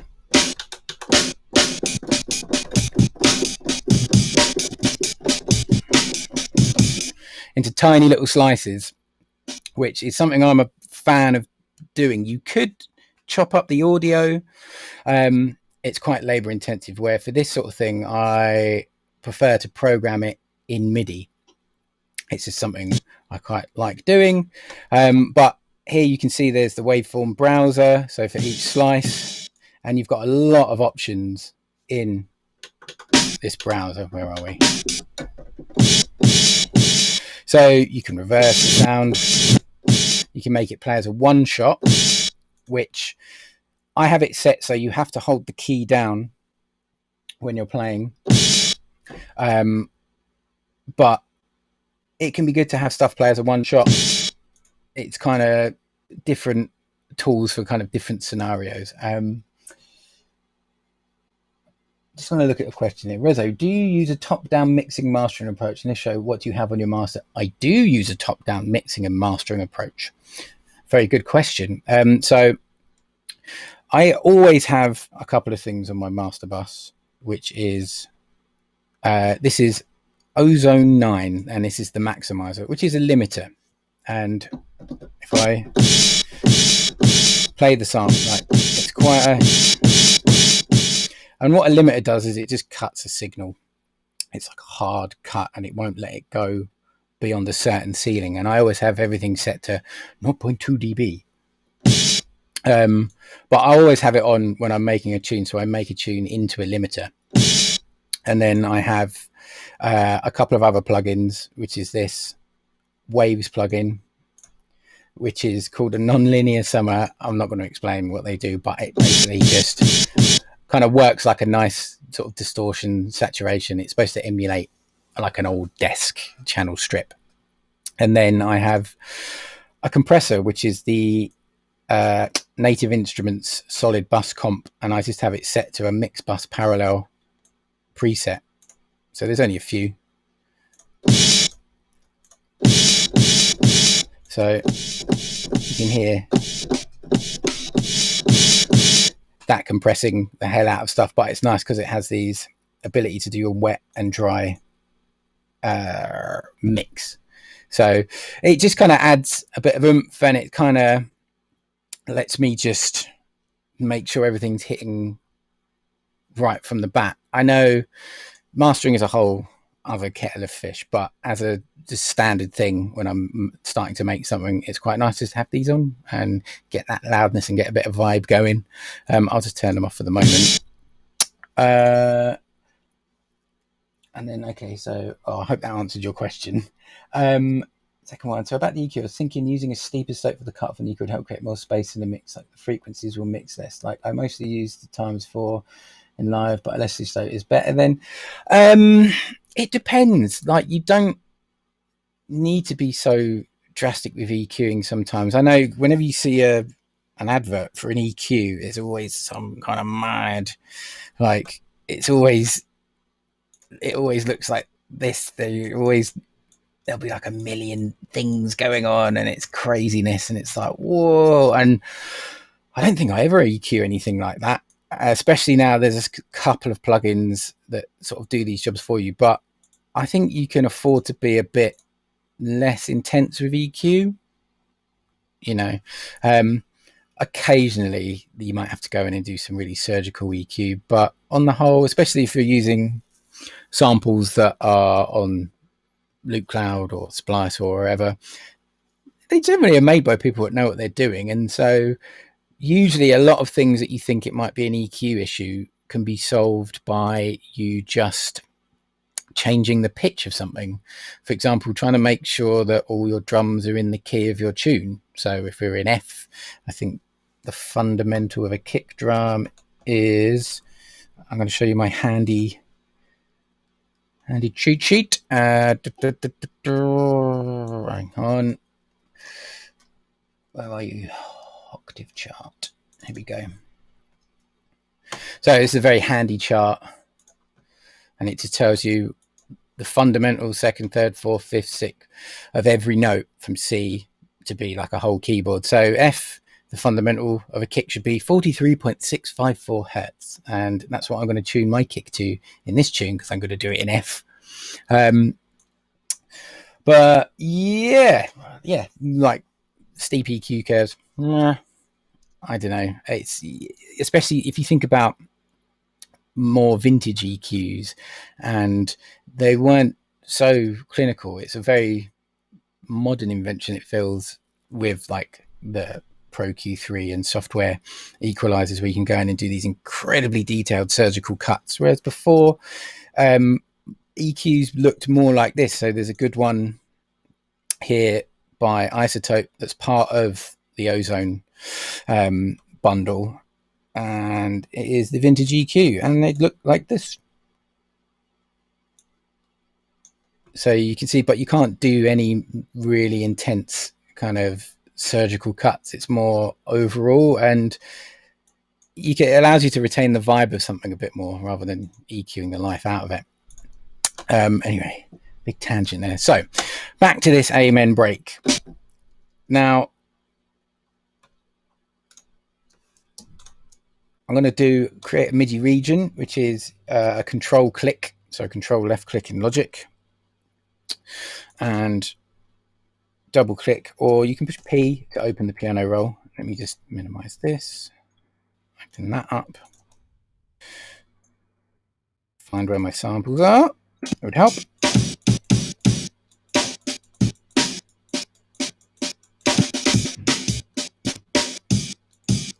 So let's use this kick.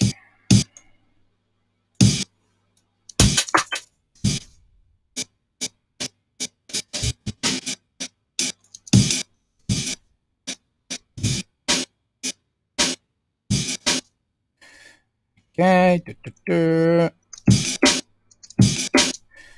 And one more over here, another snare. Here's the turnaround.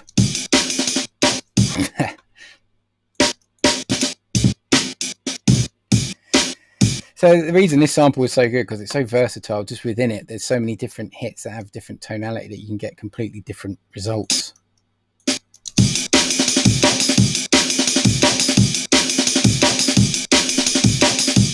Now, I don't want it to just sound like a straight up Amen. So I am going to start messing around with the sampler in Logic. So let's just open that up. And if we scroll back up, I'm going to go here to the envelopes. Now, I hope you're all familiar with what an envelope is. You've got attack, sustain, decay, and release. So, see, attack is how much attack a sample has. The sustain, 0 sustain there. The release is how long the sample will play after it stopped playing, if that makes sense. So the MIDI note.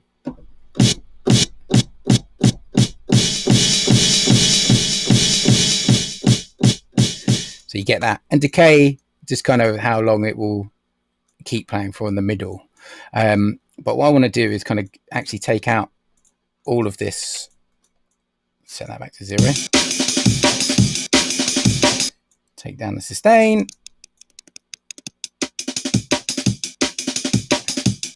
So this is fun. This is essentially working like a transient shaper as well. It's doing a similar kind of job. And then I want to pitch it up.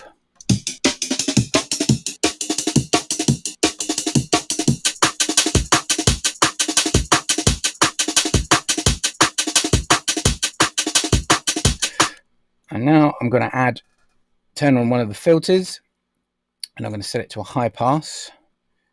I'll do a 6 dB creamy. Turn down the drive a little bit.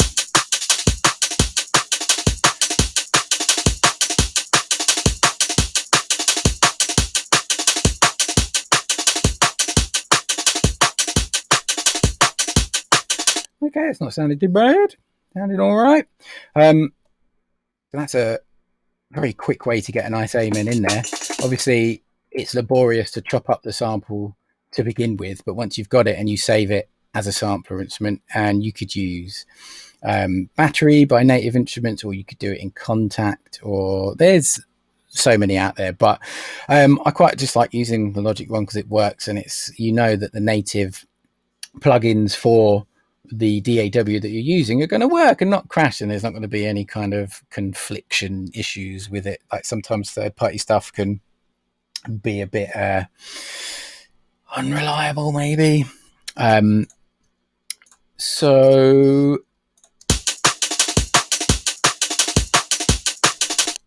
where is that snare? I pitched it up. Right, let's figure out my kick. Looping back to what I was saying about getting in key. So let's have a look at where the fundamental of this kick is hitting.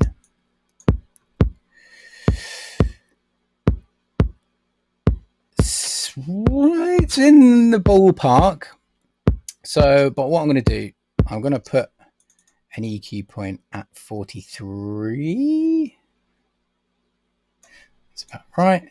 And then it seems like I need to pitch this down by maybe a tone. So 2 semitones. 1, 2. Yeah. Let's just give that a tiny little boost. And I'm always quite aware of this kind of area here, like the boxy low mid 200 to sort of, well, that 150 to 200 area. And I always like to scoop a kind of reasonable little chunk out of that, and it just kind of gets rid of the whoo. Please excuse my terrible description of what a sound is, but I find it does kind of make quite a nice difference. Let's cut there, boost it slightly. Okay.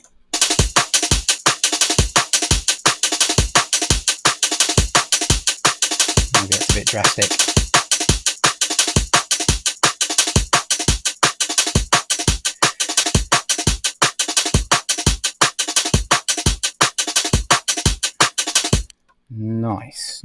Nice. Okay, so yeah, at the moment, basically very simple stuff.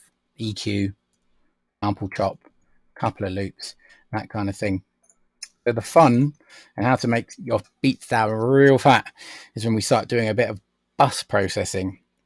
So in Ableton, this would be groups. In Logic, it's called summing stacks. And the way to do that is if you hold Shift Command D and you see what type of track stack would you like to create.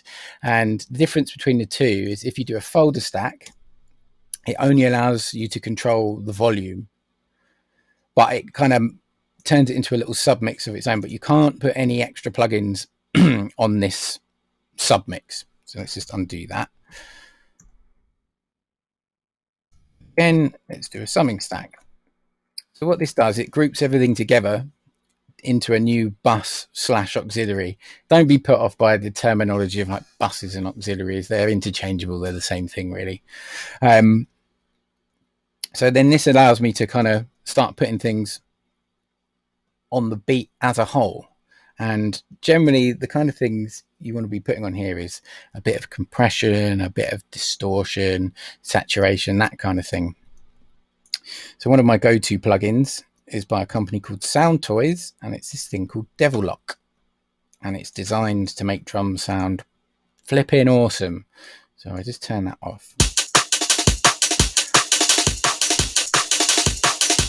So you can hear it. So it's basically a kind of distortion compressor, like we were saying, audio level destroyer. And if we set this to fast, can you hear the difference?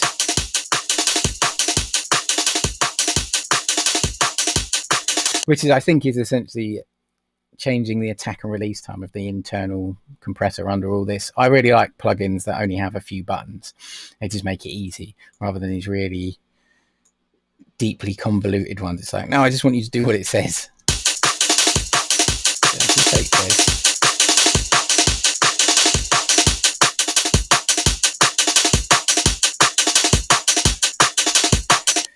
So I'm just going to turn it down slightly. So can you hear the difference?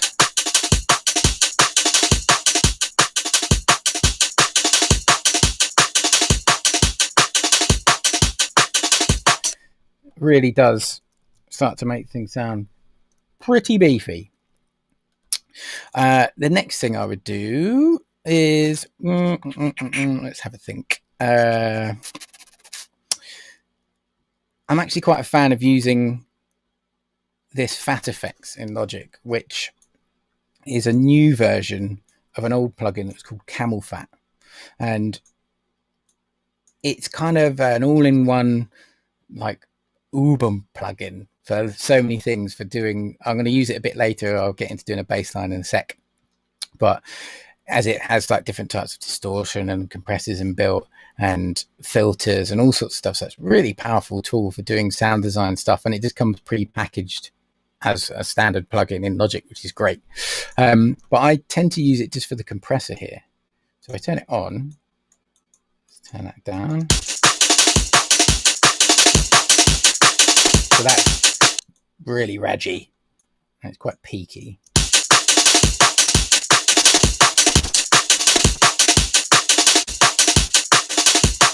Let's try hard clipping.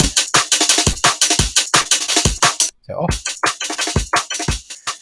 You can see how that level is like clipping there, but with it on, it's perceivably a lot louder, and it's actually outputting a lesser level because I've said it. The hard clipping setting here is just doing like hard limiting, hard clipping, cutting the top of the signal.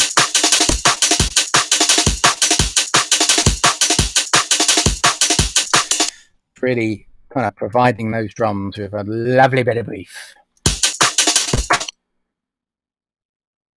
So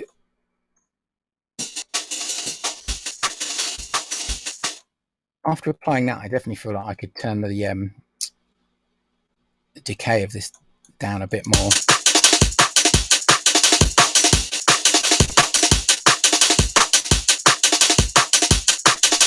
There we go.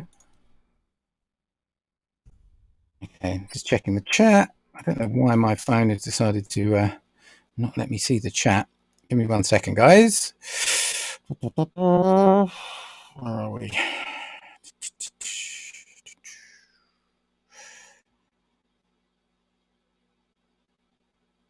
Okay, let's let that refresh. Yeah,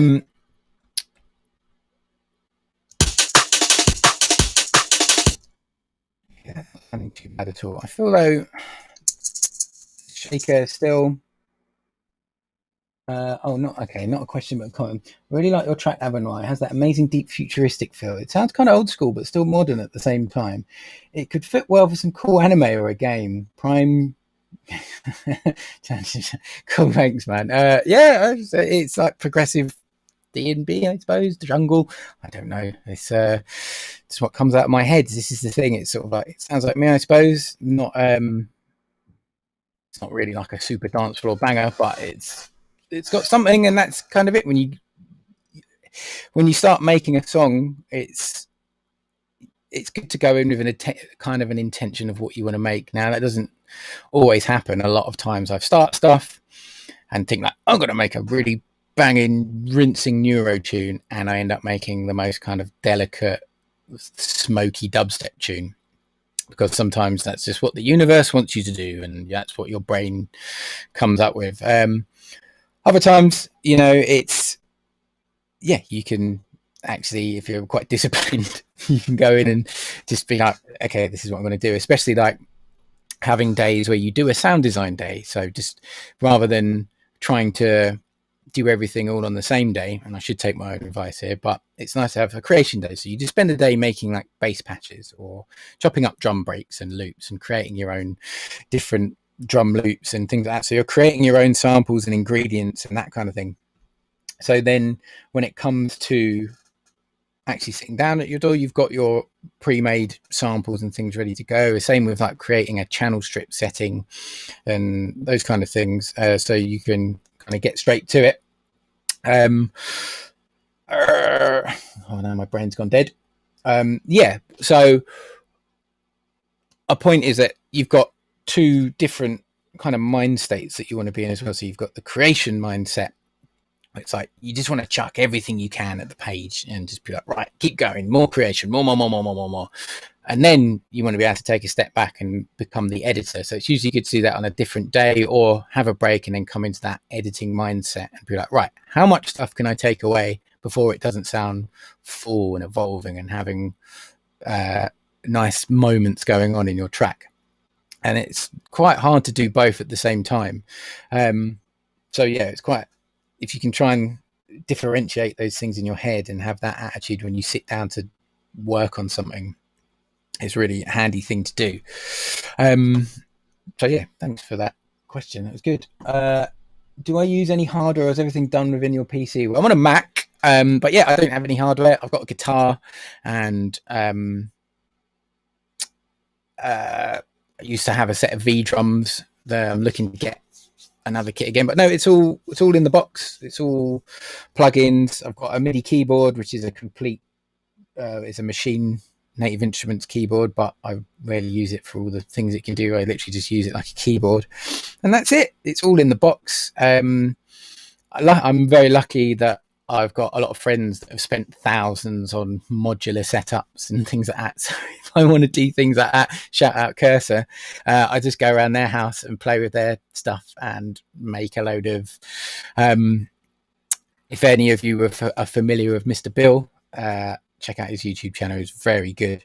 But he talks about creating mud pies, which is just creating sort of 10, 15, 20 minute, half an hour long sound design splurges. And then you can just go in and cherry pick the golden nuggets that are, they'll see you like a really good way. I wonder if I've got an example of one. The unorganizedness of my sample, where are we? Samples 3. The shit from Oscar. Okay, mazes. So this is one that he's done.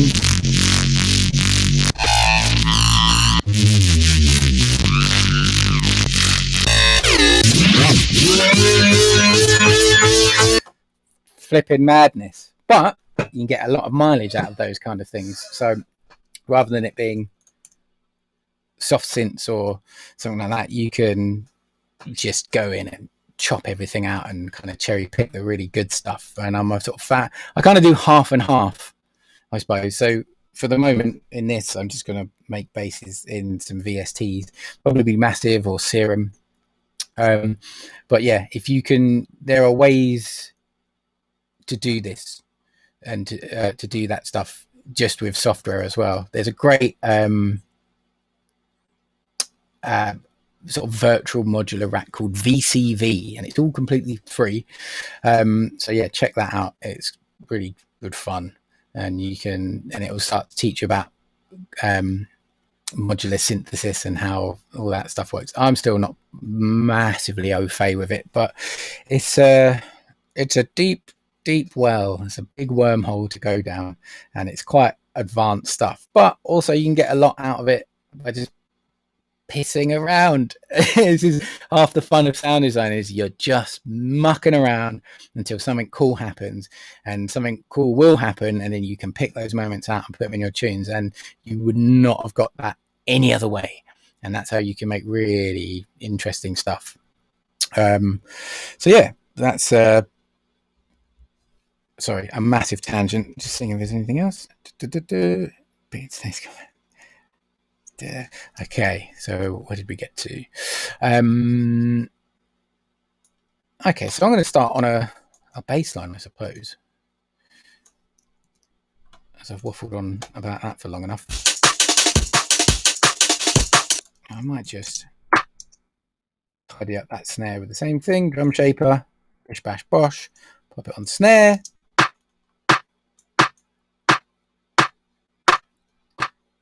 Soft clip. Vera module, lovely.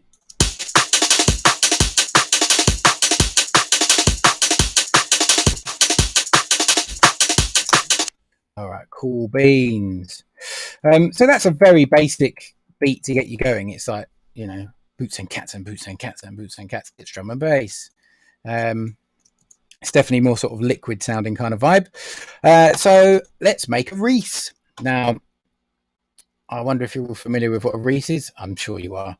It's basically that classic drum and bass. And I think it started in house music, perhaps. I forget the original origins. It's slightly interchangeable with a Hoover sound, but let's walk through it. So I'm going to do it in massive.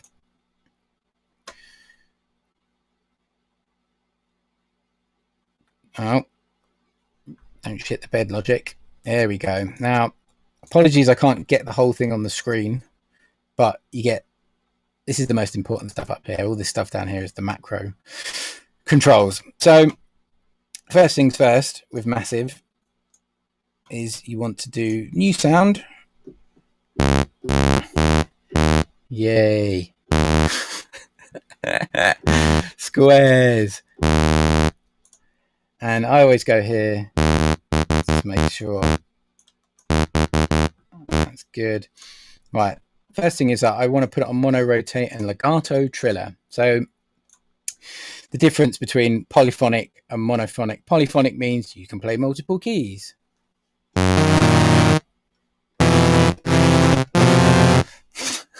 Whereas monophonic is just one key at a time. And I like having it on triller because you can hear it. Basically, you can keep your finger on a note and do that, and it's not going to stop like on legato. Now let's go to the oscillator tab, turn down the time. This basically adjusts portamento, which is how much time it takes for it to get from each note to another. So if I go low, you know, that's ridiculous. That's good for a riser. If you wanted to make a quick riser, oh, it's rising. Simple stuff. But for the moment, I want it quite low. About there. Okay, now here's how we make a nice fat Reese. You want it set to a square, a saw wave. Now, Massive has these two types of saw, and some of these other weird waveforms sound kind of sawish. That's more distorted sign. Anyway, stick here. Let's turn on these other oscillators. For the moment, I'm going to, this slider here tells you how to send something. It's where the oscillator is going to which filter. So filter 1, filter 2, F1, F2, simple. Now, if we adjust the pitch of these other two saws rather, ooh, and it's that detuned effect is what gives a Reese its real kind of nice full warmy goodness.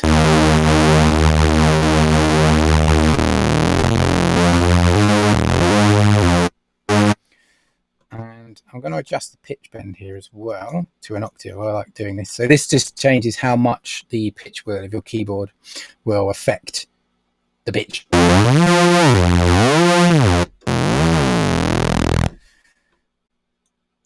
So let's put some distortion.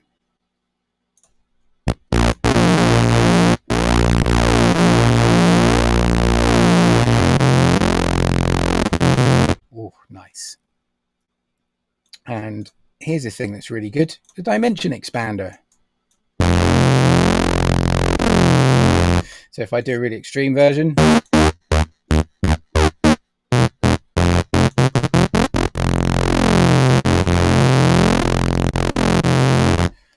it's just widening the sound and making it nice and wide without making it have any phasing issues. Phase is a very complicated thing, but don't worry about it too much for the moment. These kind of things, so dimension expanders, or there's a free one made by Zypher, Steve Duda. Essentially made a standalone version to emulate this exact bit from Massive. I know there's Massive X out now. Not massively into it. It's quite powerful. I haven't really got to play around with it so much, but it's Native Instruments trying to make their own sort of version of Serum in a way, and it definitely has some great applications. But yeah, I'll get to it. I still like using this original Massive for quite a lot of things because it just does what it says on the tin. It really is quite simple to make kind of fat sounding sounds, or expensive sounding sounds if you're Justin Bieber. Okay, so we're getting there. A quick note as well is here, the oscillator phases. You can change basically where, so this detuned effect, can you hear that? It's the waveforms kind of moving in and out. Where it's detuned, they're not quite aligned, and so that is what is called phasing, is where they kind of go in and out of alignment, and that's where you get that nice kind of pulsating sound.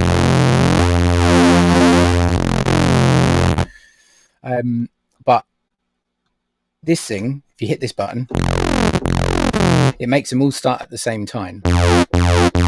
So I'll do a very obvious example of this. If you go into the voicing thing here, you can change, so that's obviously one saw wave by itself. You could change it to 3 here, turn on unisono spread, and it's basically doing the same thing as what I'm doing here.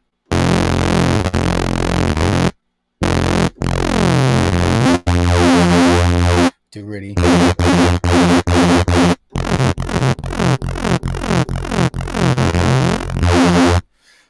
so yeah, that's pretty fat as well.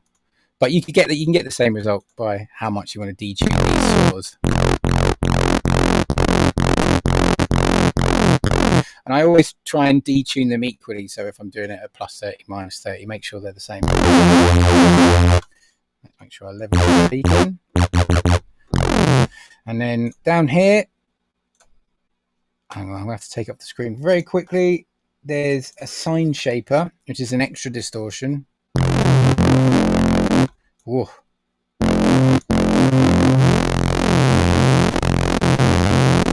Okay, that's sounding pretty good.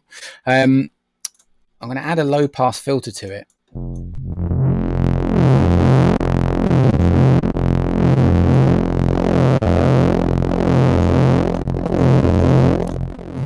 And then just here, the last tab is EQ. So I kind of want this to be sort of a more subdued rolling kind of Reese. And then we can adapt this going forwards to make it have some character and sort of different kind of movement to articulate your musical performance.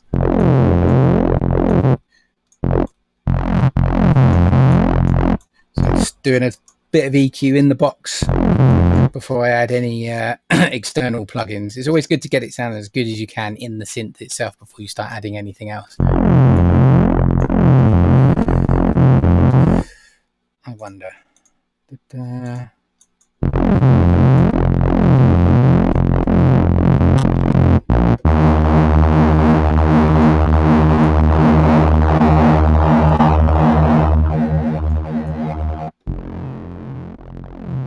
No, I won't do that.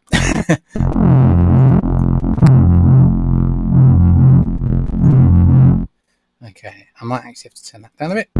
Go down.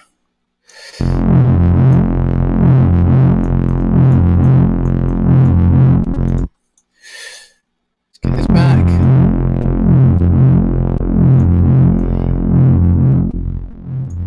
Okay, that sounded pretty good. I'm going to add now I'm going to add some EQ on the outside. Pro EQ again.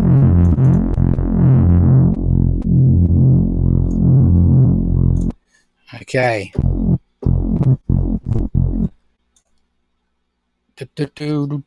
then I'm going to add fat effects again on the top. The compressor. Hard clipping. Down. We can push that a bit more.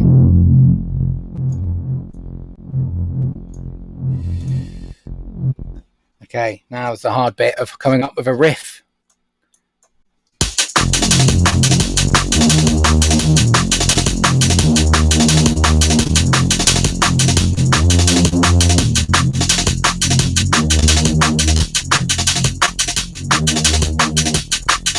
Okay, that'll do. Do it one more time.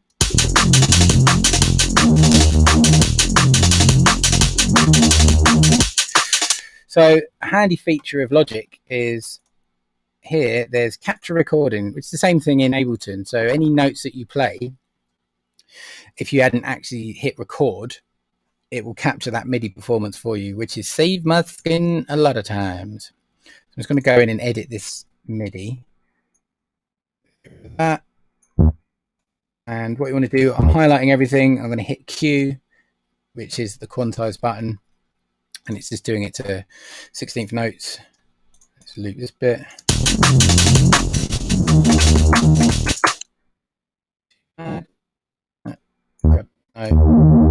Drag it back. Now I'm a big fan of also making all of my MIDI notes the same velocity. So if I highlight them all, you can either do Command A and then right click and change it to velocity. And if you hold down Alt, or rather if you find you get the way the colors go in Logic is red to purple being the lowest velocity 1. So if you have that, if you highlight them all, hold right click, hold down Alt and drag up, you can adjust the velocity of all the notes. And I like dragging them all up to be at 127. It's a weird OCD thing. Because I know that this bassline isn't going to have, I'm not going to be doing any velocity volume or information for it, where obviously for drums it'd be very different. So you want your MIDI notes hitting at different velocities to kind of get a groove, but with bass lines and things like that, so just get them all the way to the top. So let's do that. And then I'm just going to do Command A, Command C, Command V, so we get ourselves an 8-bar loop. And then if you highlight the amount of things, or the, so obviously I want to make this loop now, and rather than dragging the loop bar here, if you select these 4 and use Command U, it automatically does it whatever you select. So if I just wanted to loop that, I can do Command U, and it's the same as, I think it's L in Ableton or Command L, same kind of shortcut thing. So let's see what that sounds like.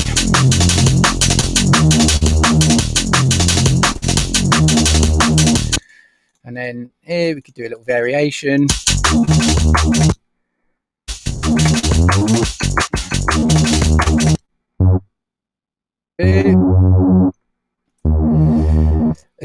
You always want to make sure the end of your notes overlap as well when you're doing something in mono legato, because otherwise you're not going to get that nice kind of portamento vibe. And with these sort of bass lines, I'm a big fan of them. So I want to glue these two together, which is Command J, and you can use Command R to repeat something rather than Command C or Control C, Control V. But let's do that again. I might just adjust portamento.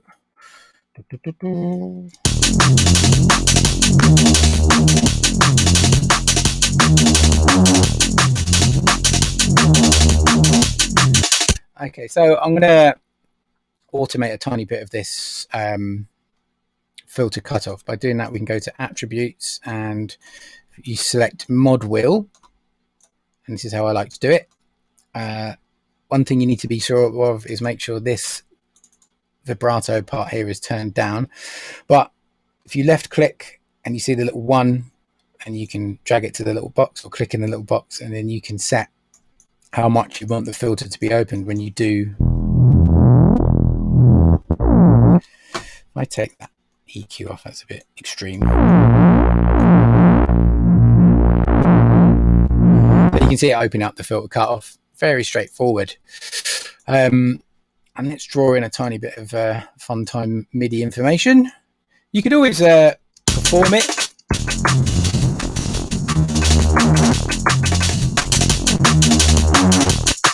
And then by using that capture recording, it's done it. So to have a look at our MIDI information that we just recorded, you push A to bring up the automation tab, and then you can cycle to the modulation thing here, and you can see.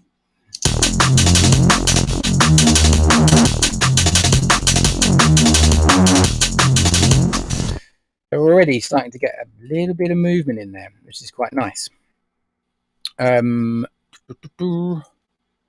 Let's just add a tiny bit more in.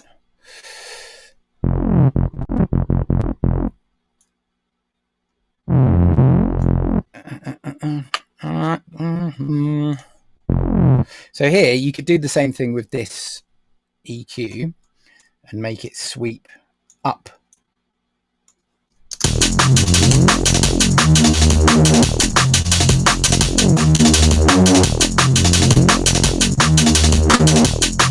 And this is why I love Massive still, because just keep clicking and adding stuff, and you start suddenly getting lots of lovely movement in your sound.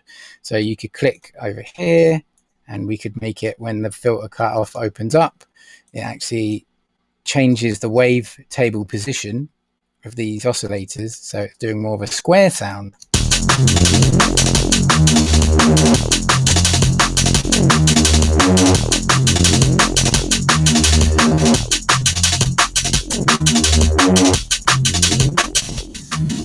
It's not too bad.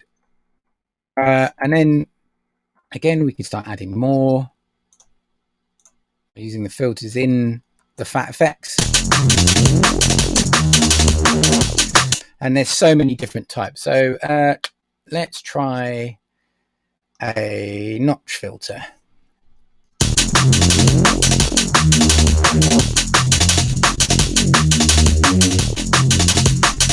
And if we assign that to the LFO, filter cutoff, yes, depth, you can see it going mad here. Let's turn down the rate to a dotted half note. And I'm going to take the mix out.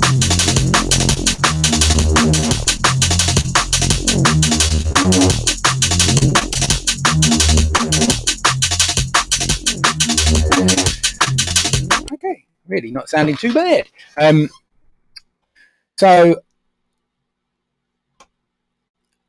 if we want to start sidechaining stuff, so I don't know if you guys are familiar with that. I'm just going to do this quickly because I see we're running out of time. God, I'm waffling on. So by doing that, we just add a compressor, and up here you've got it says sidechain, and this is how you can set it to what you want. So we can use anything to basically activate this compressor, but what I want is the kick and the snare to activate it. So this is my kick. Oh no, get it right. There's my kick. So what I like to do is send stuff, and I have a bus set up, bus 64, don't know why, but it's set to no output, and you can send a copy. It's how buses and auxiliaries work. You can send copies of stuff. So I'm going to send a copy of my kick and my snare, bus 64.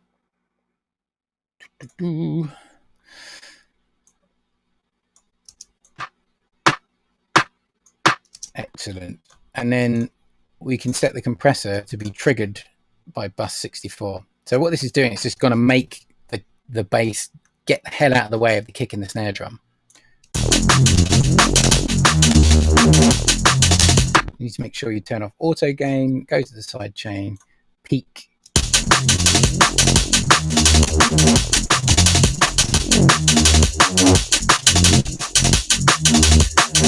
So without. with. And that's the classic kind of the sound of now, like that happens in electro house, in techno, in drum and bass, in everything. And it can be a really handy tool for kind of adding extra groove to stuff, but it just is a great way to kind of give yourself headroom and make sure you're not kind of things aren't battling. It's a stylistic choice, definitely, but it's something that sort of becomes so prominent that yeah, do it now. So here I'm just going to adjust the ratio. This basically is how much compression is applied, how much it's going to duck, and the threshold is the level at which the compressor would open. But we're not using it in a traditional compression sense. We're doing it just to basically make the thing get out of the way. So it's working like an automatic fader. So if I was to, I could go in and draw volume fade or automation to make sure the kick gets out of the way. And there are plugins out there that do that. One is called Gatekeeper. It's really good for that. But yeah, you're fine with compression.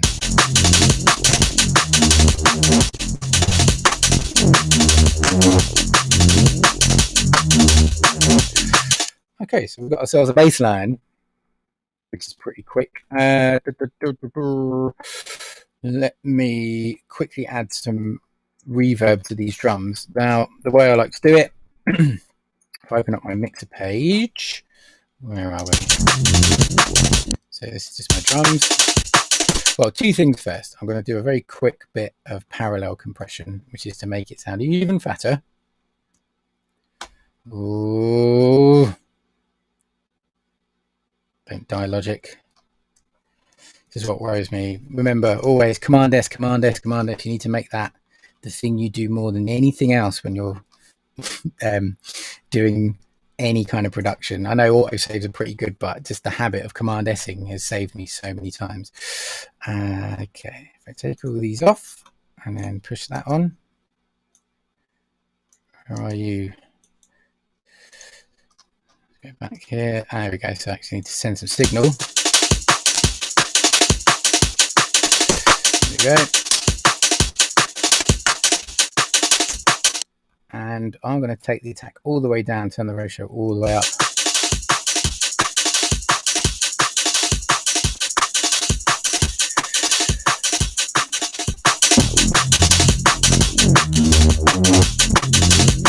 So again, it's just adding more perceived loudness and fatness to those drums. Second thing, I'm going to add a bit of reverb. So if we send that to bus 15 as well. So I have an extra drum bus set up, which I need to route this back to. So drum bus. And the way I have it all set up is this is the template I have in Logic where it's like these things are already set up. You can do it however you want. This is just what works for me. So that on. Here we go. Right. So I just want to send some to my Amen bus, space designer bus. I'm just going to use a default small space plated reverb, maybe a medium space. Soft plate.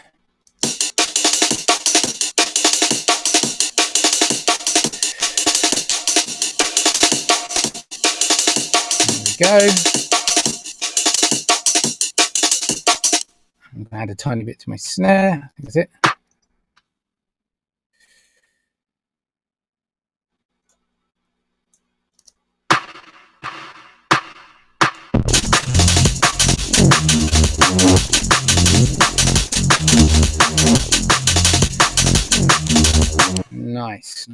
Nice.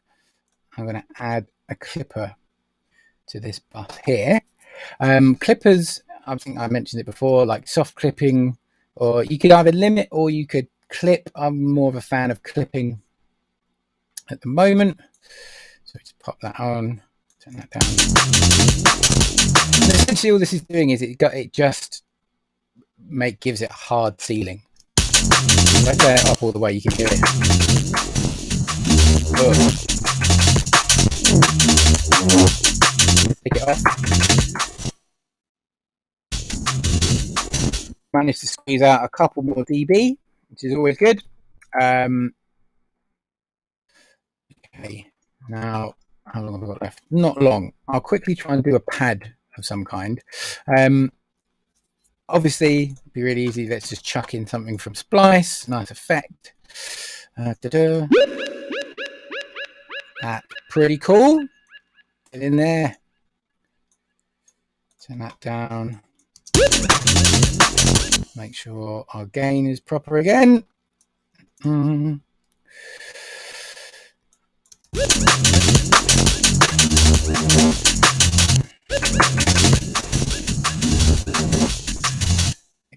Nice effect.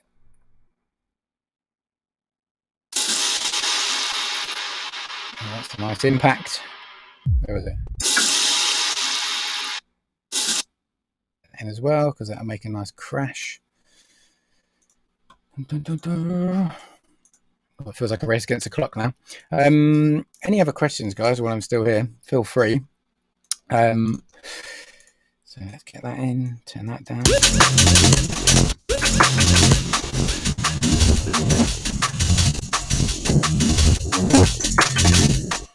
And then instantly, so like, I'm like, that's a fairly solid loop and a fairly solid beginning to something. So the way I'll basically begin to flesh out an idea like this is just start doing little edits. So here I'm quite a fan of just doing like drum edits. So if we take this drum, then you can do a little tiny bit of a MIDI edit here. So Rob's famous turnaround.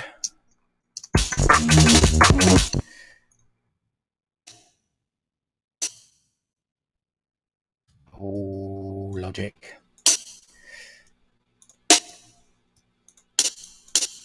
Let's find another snare hit. Where are you? Drag that to the middle.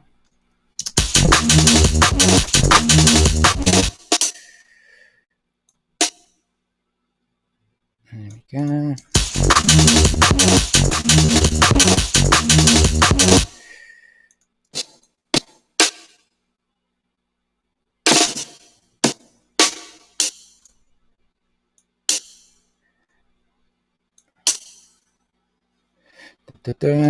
Okay,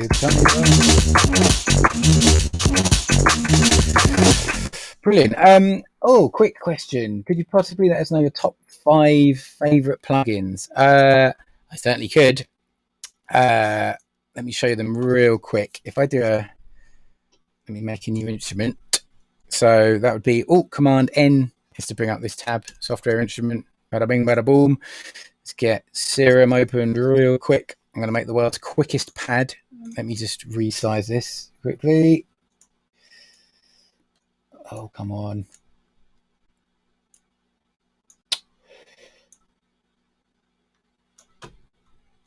Okay, so again, we can just use saw waves, analog, acid, whatever these, subby saw.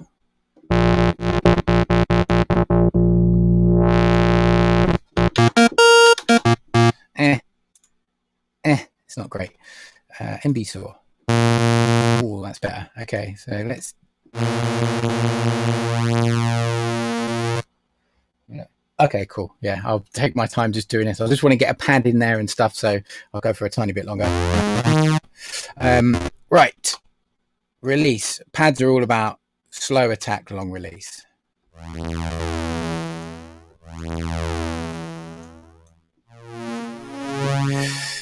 Okay, that's good. Let's get a filter on there.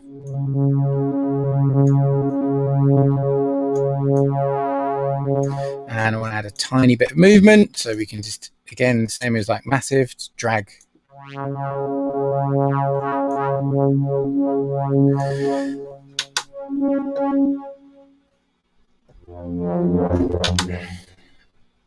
And effects, reverb, bang, bada bing, bada boom.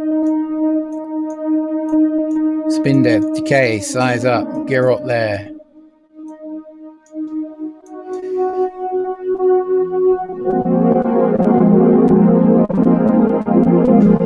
Okay, that's not too bad. That's not too bad. Let's see if I can find a chord that's nice. Here's a quick tip as well. So I have a pads bus set up as well, and we can just take the same compressor from our, where's our bass gone? What I should do is send this to my bass bus, and then I'm going to drag that over. But if I go back in, it's X to open the mixer page. It's a shortcut in Logic as well. Where are we? Pads bus. So if you hold down Alt, you can drag it over and it copies it the exact same settings.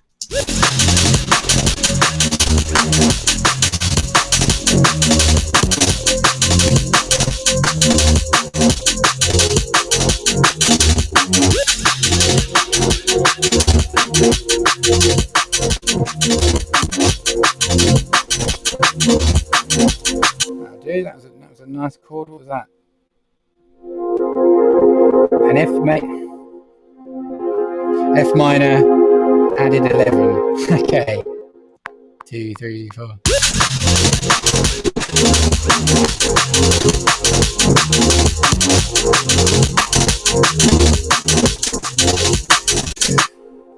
Remarkable playing, I think you all agree.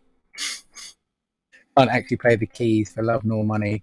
And that's why computers are the best thing ever, because they allow me to completely pretend that I can, and that's why they're great. So if you think about it, don't ever worry if you can't play the keys. Obviously, I'd highly recommend learning to play a real instrument. I learnt drums, but it really does help.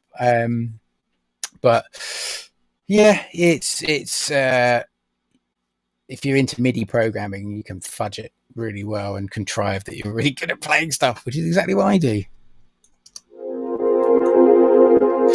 So top 5 plugins. So what I wanted to talk about,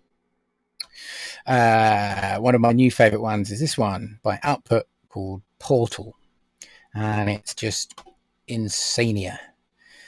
So there's so many defaults, but stretch and smear, let's see what happens. Space drag.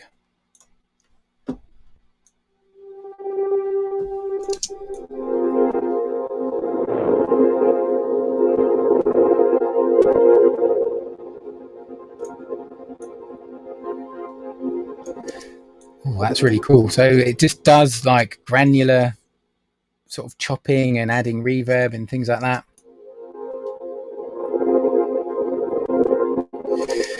I want to record that, so I'm going to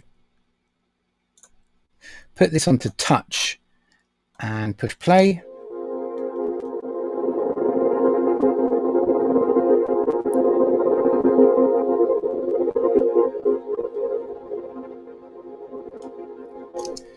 There we go. Make sure you put it on read, and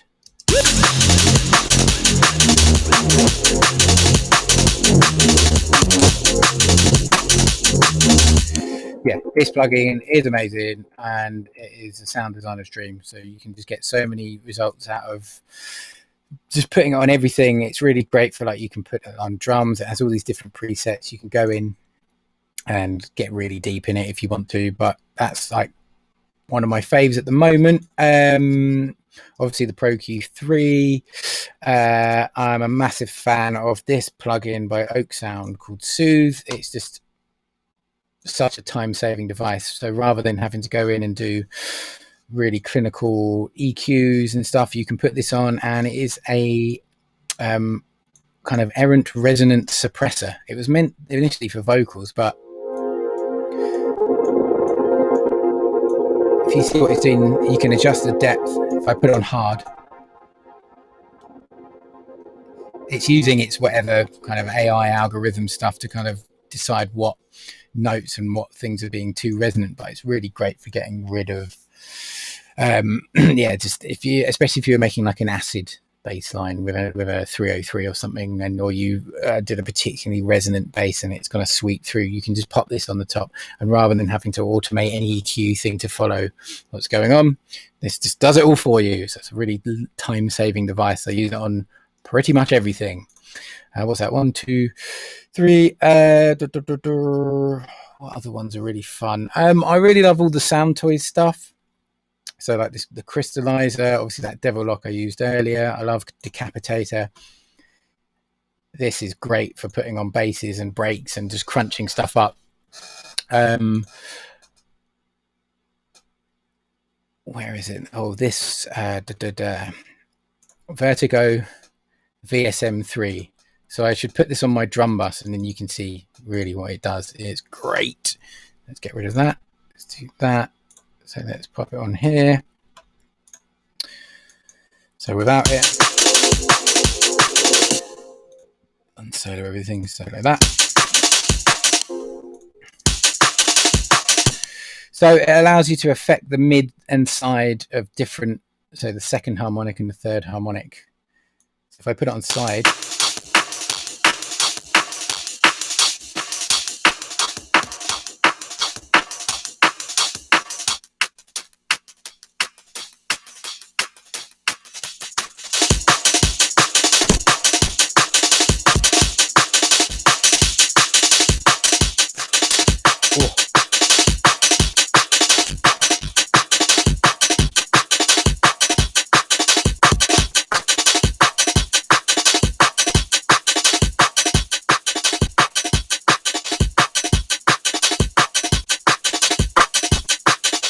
so it can be quite subtle, but it really just adds some really nice kind of color to stuff.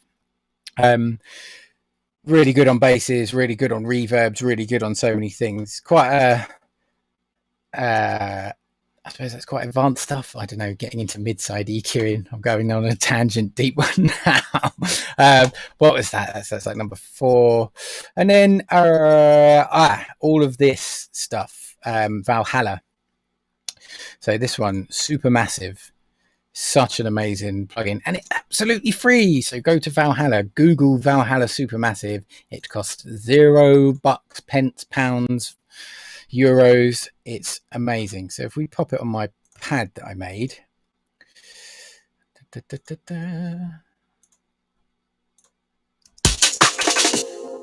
I'll turn Portal off for the moment. Let's do that. Turn the mix all the way up.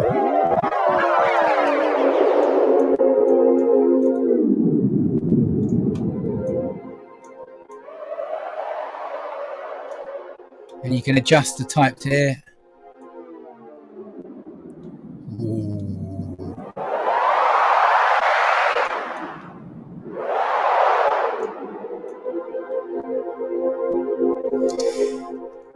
And that's how you could go, and you could record all this stuff and do that thing I was talking about earlier by mud pieing and making really crazy stuff. And that's how you start getting your own effects libraries built up, and it's going to make you sound like you. So that's quite nice on there, but I did like the Portal stuff.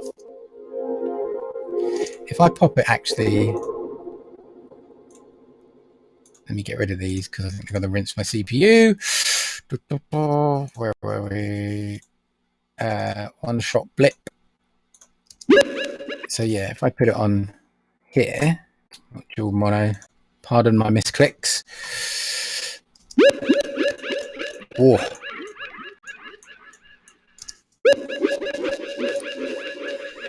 Instantly that's just got more vibes, and then you're starting to make a sample your own.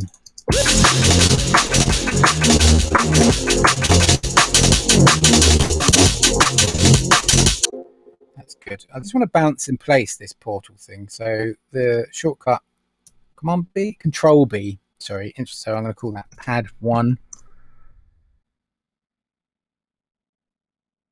And there we go. And that's essentially like the same as freezing and flattening in Ableton. But this is one thing Logic has over Ableton. I do this an awful lot.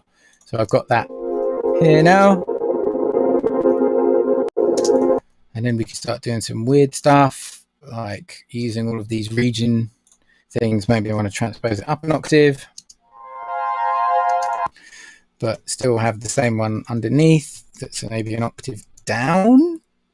And then I could detune it like that, so it starts phasing with itself. Oh, we're getting ourselves into some IDM territory, sir. You know, and that's just with like 3 clicks. Pretty cool stuff. So let's make sure we turn that down a bit.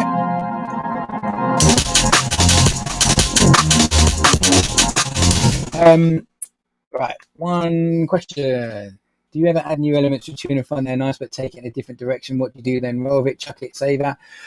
Really depends. Yeah, usually chucking stuff in all the time. And as I say, I start with the intention of trying to make one thing, but then it could turn into something completely different. So I've just done that, and then it's made it sort of a bit more IDM-y. So maybe I could take this tune down a much glitchier route rather than being like a straight sort of deeper liquid roller kind of vibe. You know, it's you got sometimes the universe is just telling you to do something, or your brain just wants you to do it, and you just got to do it. You know, and that's when you're going to make kind of good, unique music. Sometimes I'll drink 3 coffees and make a banger, and it's really good. Other times, you know, you're quite tired. It might be like late, you've been at work all day, or you've done something else, and you're in a different kind of headspace, and you just kind of go with it. You just like kind of let the music flow through you. And you know, there's no rules to this stuff. Do what you want, and if it sounds good to you, then it's going to be good. And the more you do it, the better you're going to get, and you'll start making stuff that is unique to you. You know, you're never going to be as good as you want to be, because the moment you might as well quit it. The way is you get better every time you make a piece of music, so you're never going to be as good as you think you can be, because you're always getting better as you do it, if that makes sense. So yeah, I suppose the idea is just have fun with it, and I'm constantly like chucking new things in, new things out. Or maybe you do that and it sounds so different, but then you could save an alternative, so then you can kind of recycle the elements and double your money. So then you can make like a different version of it, or it's a completely new tune, and then you can pitch certain things around again, and it'll sound completely different, and it'll be an entirely new tune. I've done that before, where it's like made something and then done an alternate and then made a completely different tune out of it, and they sound completely different, because one was D&B, one was dubstep, and that's that. But you start thinking in a different way. So yeah, there's no hard and fast rules, I suppose. Just, so I say, chuck some shit at the wall, see what sticks, you know, and then edit later. What have I got? All right.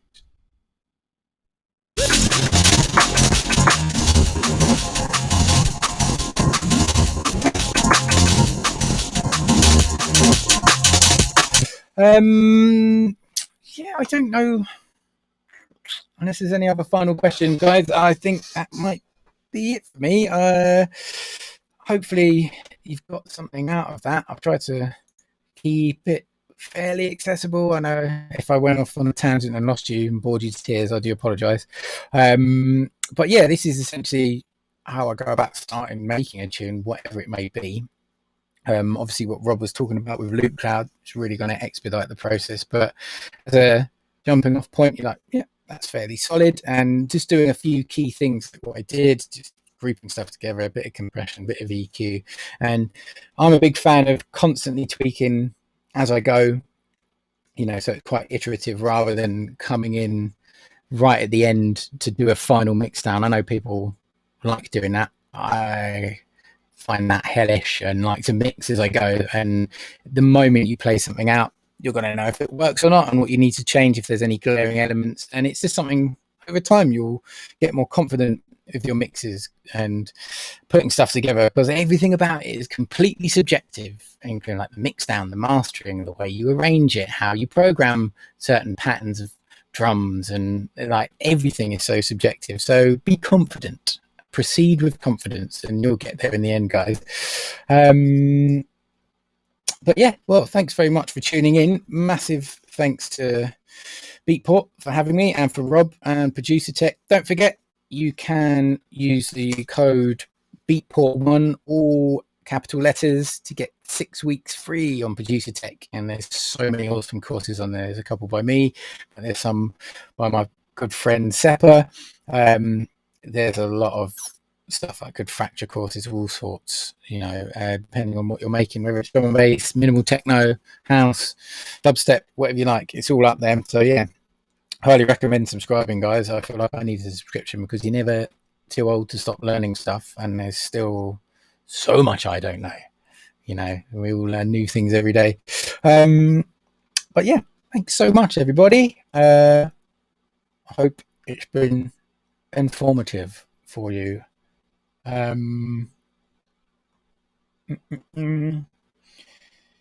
Let me just see if I'm supposed to do anything else.